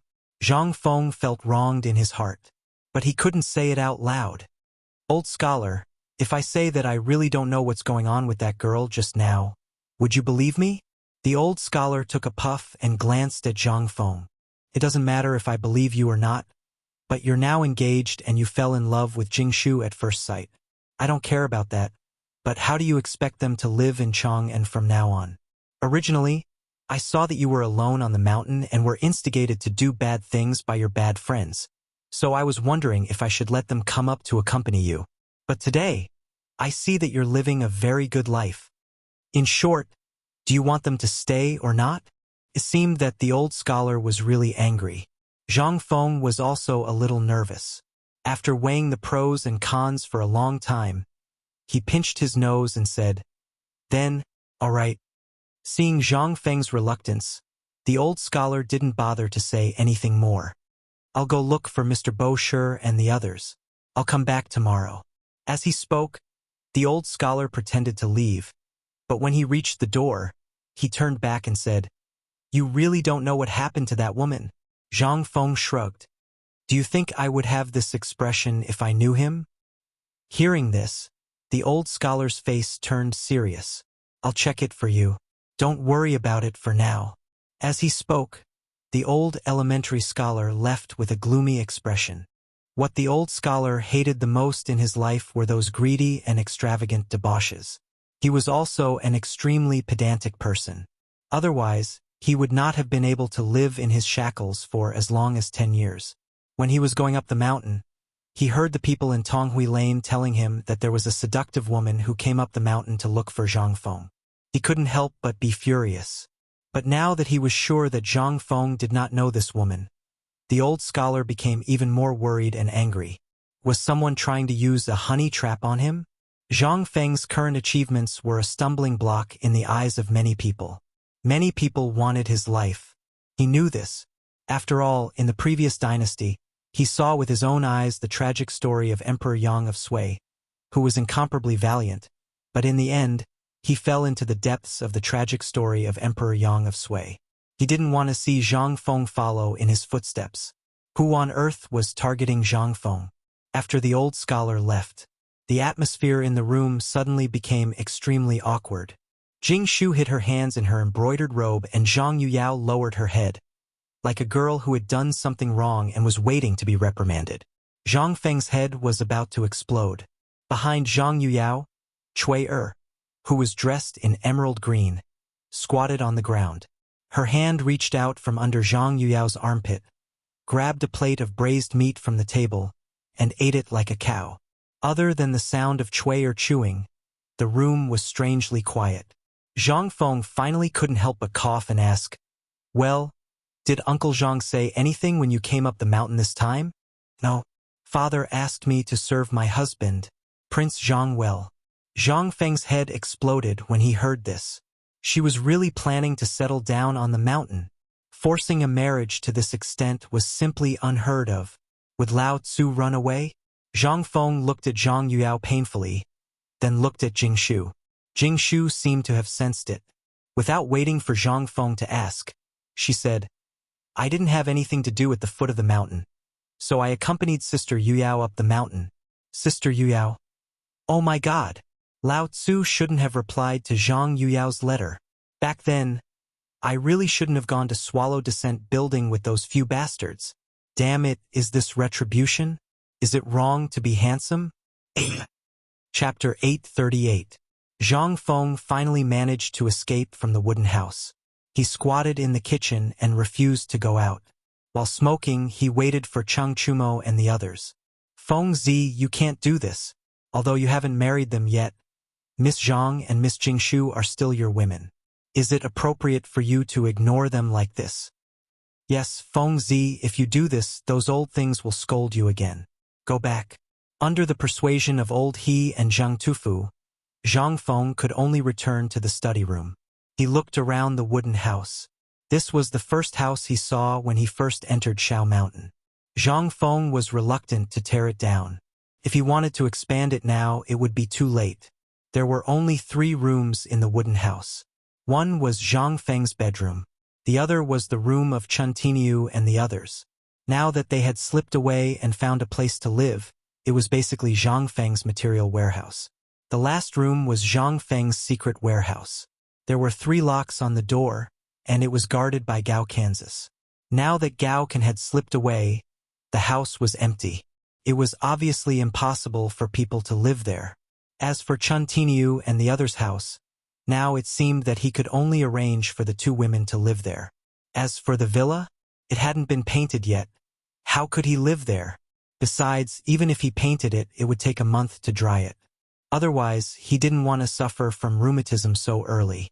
Thinking of this, Zhang Feng pointed to the room on the right side of the living room and said, Little Chui, after eating, go out and ask old He to find people to move Miss Zhang and the others' things into that room.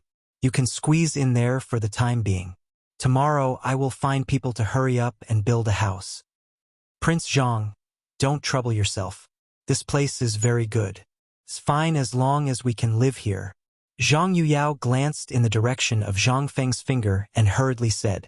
After she finished speaking, she realized that Zhang Feng lived next door. She couldn't help but blush like a red egg. Zhang Feng was bored again.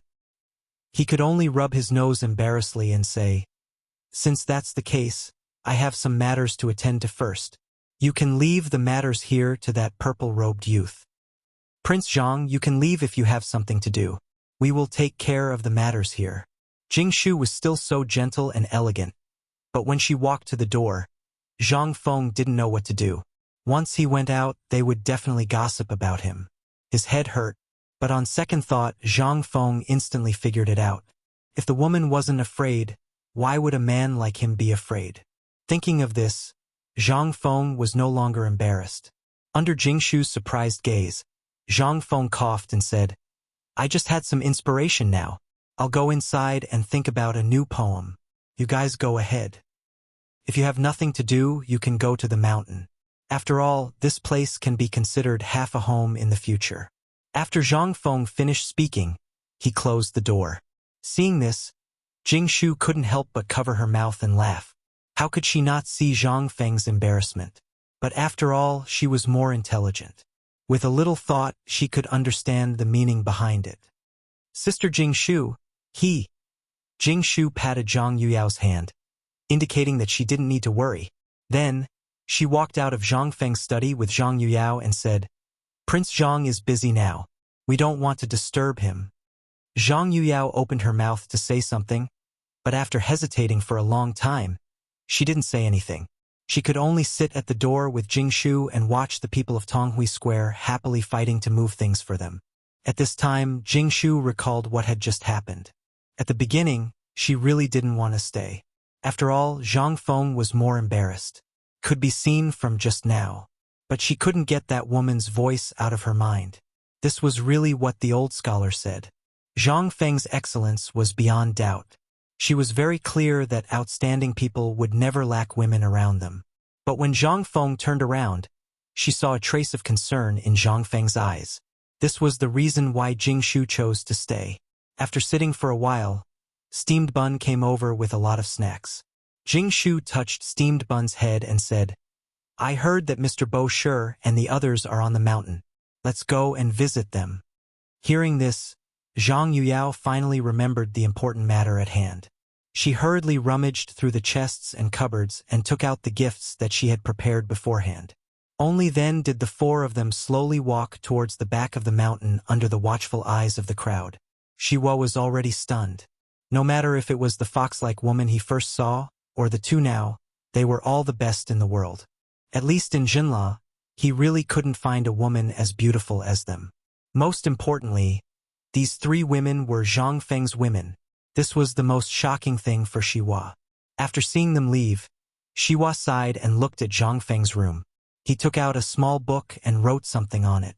Then his eyes became even more passionate. Is this the attractiveness that the imperial tutor talked about? Brother Zhang is indeed Brother Zhang. If I can stay by his side for a long time, then I can also get this attractiveness. Then, thinking of this, Shiwa squatted in a corner and laughed foolishly. Chapter 839. How was Zhang Feng composing a poem at this moment? He hid at the door and watched Jingshu leave with some boxes through the crack of the door. Only then did he heave a deep sigh of relief. What kind of sin did he commit? Zhang Feng sighed again. He lit a cigarette and walked to the door. Looking at Shiva, who was laughing foolishly, Zhang Feng rolled his eyes and went back to his room. Then he simply fell asleep. And when Zhang Feng fell asleep, Yi Zichen was stunned. At the foot of the mountain, in an inn with the same name as the Yuelai Inn in Chang and City, Chang Chumo, Li Changqian, and the others were pacing back and forth anxiously, while Yuchi Baochi was squatting at the door and smoking. His face was blue and purple. Obviously, he had been beaten up. Wei Shuyu and Zhang Sun were playing poker without a care in the world. They didn't even think about what happened to Zhang Feng. As for this, there were naturally people who were worried. After all, they weren't the ones who brought him up. Tap, tap, tap. Suddenly, there were hurried footsteps on the wooden stairs. Li Changqian and Chang Chumo couldn't help but be startled. They hurriedly looked at the door. Seeing the person, Li Changqian asked, "How's the situation on the mountain? Did a fight break out? Who won? Is Fengzi okay?" Seeing this, the person hurriedly said, "Young Master Li, nothing happened on the mountain. That woman has already gone down the mountain. She didn't have any entanglement with Jingshu and the others." Hearing this, Li Changqian heaved a deep sigh of relief. It was good that nothing happened.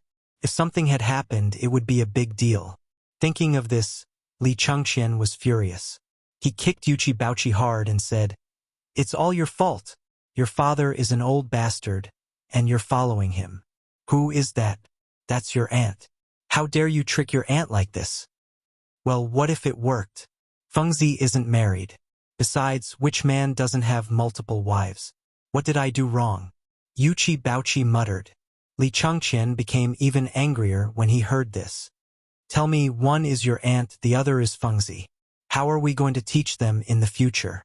What's his name? Your father, that old bastard, didn't think of this. Are you following in his footsteps? That's right. Why are you following suit? Chang Chumo also took the opportunity to slap him. Li Changqian was so angry that he pointed at Chang Chumo's nose and said, "This is all your rotten idea.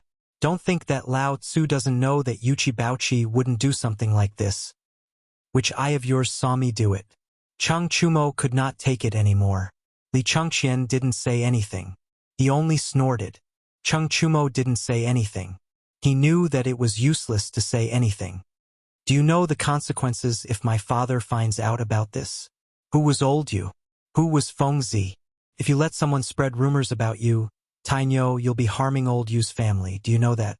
Chang Chumo, Zhang Sun, and the others were shocked when they heard this. It really was like that. Yuchi Gong held an important position, and many people in the imperial court didn't like him. However, he had always been straightforward and didn't have any tricks up his sleeves. This saved the emperor from liking him. If Yuchi Gong married his younger sister to Zhang Feng in the past, it wouldn't be a big deal. Everyone would just chuckle. But now, Feng Zi had mastered such important military skills, and he even had amazing methods of training soldiers. At this time, it was hard not to think too much about it. This was what Li Changqian was most worried about. If someone in the imperial court submitted a memorial, Yu Qigong would be in danger. Even the emperor wouldn't be able to protect him. At this time, Chang Chumo also became anxious. Then, what's wrong with men and women getting married when they're of age? Can't Feng Zi get married? Uncle Yu isn't wrong. Yes, they aren't wrong, but if you were in the past, no one would be wrong. However, the wrong thing is that the borders are in chaos now, and it's inevitable that there will be unrest in the imperial court. If someone wants to use this against you, then... Chang Chumo and Yu Baoqi turned pale with fright when they heard this. Even Wei Shuyu and Yu Baoqi's expressions turned serious. What do we do? Then what do we do now? Li Changqian pondered for a while, then looked at the gradually darkening sky. He muttered, "Let's go up the mountain. Let's go see how Feng Zi is doing with her first." When they heard this, how could they dare to delay? They hurriedly packed up and ran up the mountain. Yu Qiuer had left long ago. After all, her identity was special, and the longer she stayed on the mountain, the more rumors there would be. She wasn't a flower vase, so she naturally knew what was going on. Thus, she left as soon as she went down the mountain. This was also what made Li Changqian and the others anxious. No one knew what had happened in the end, or what they had talked about. To be honest, Li Changqian and the others had slept with many women, but Yu Qiuer's eyes still made them lose their minds the moment they saw them. They were very worried about Zhang Feng's self-control. This kid was still a fledgling. His self-control towards this thing was... They were very nervous. If Zhang Feng couldn't control himself, then it would be a big problem. Previously, Li Changqian thought that Yu Qigong was just joking about introducing his sister to Zhang Feng. Who would have thought that Yu Qigong was actually serious about it? This was simply... He was playing with fire. Li Changqian anxiously went up the mountain with Chang Chumo and the others. At this time, lanterns and bonfires were already lit on the mountain. All the craftsmen and students had entered their own small worlds. Other than the patrolling imperial guards disguised as guards, there was basically no one else to be seen. They searched for a while and came to Zhang Feng's door. Looking at the flickering candlelight and Jing Shu playing the zither alone in the candlelight, they were troubled. If they went in directly, that wouldn't do. If they waited like this, how long would they have to wait? Li Changqian couldn't help but kick Chang Chumo and say, "Go get Feng Zi for me." "I'm not going." "Are you going or not?" Chang Chumo poked his head out to look at Jing Shu in the room, then retracted his head. "I'm not going." "Who's outside?" At this time, Jing Shu, who was playing the zither, seemed to be startled by Chang Chumo's voice. They had no choice but to stand up. "Miss Jing Shu, it's me, Li Changqian." Jing Shu was slightly surprised. "So it's young Master Li. So late. Are you looking for Prince Zhang? He hasn't gone out since this afternoon.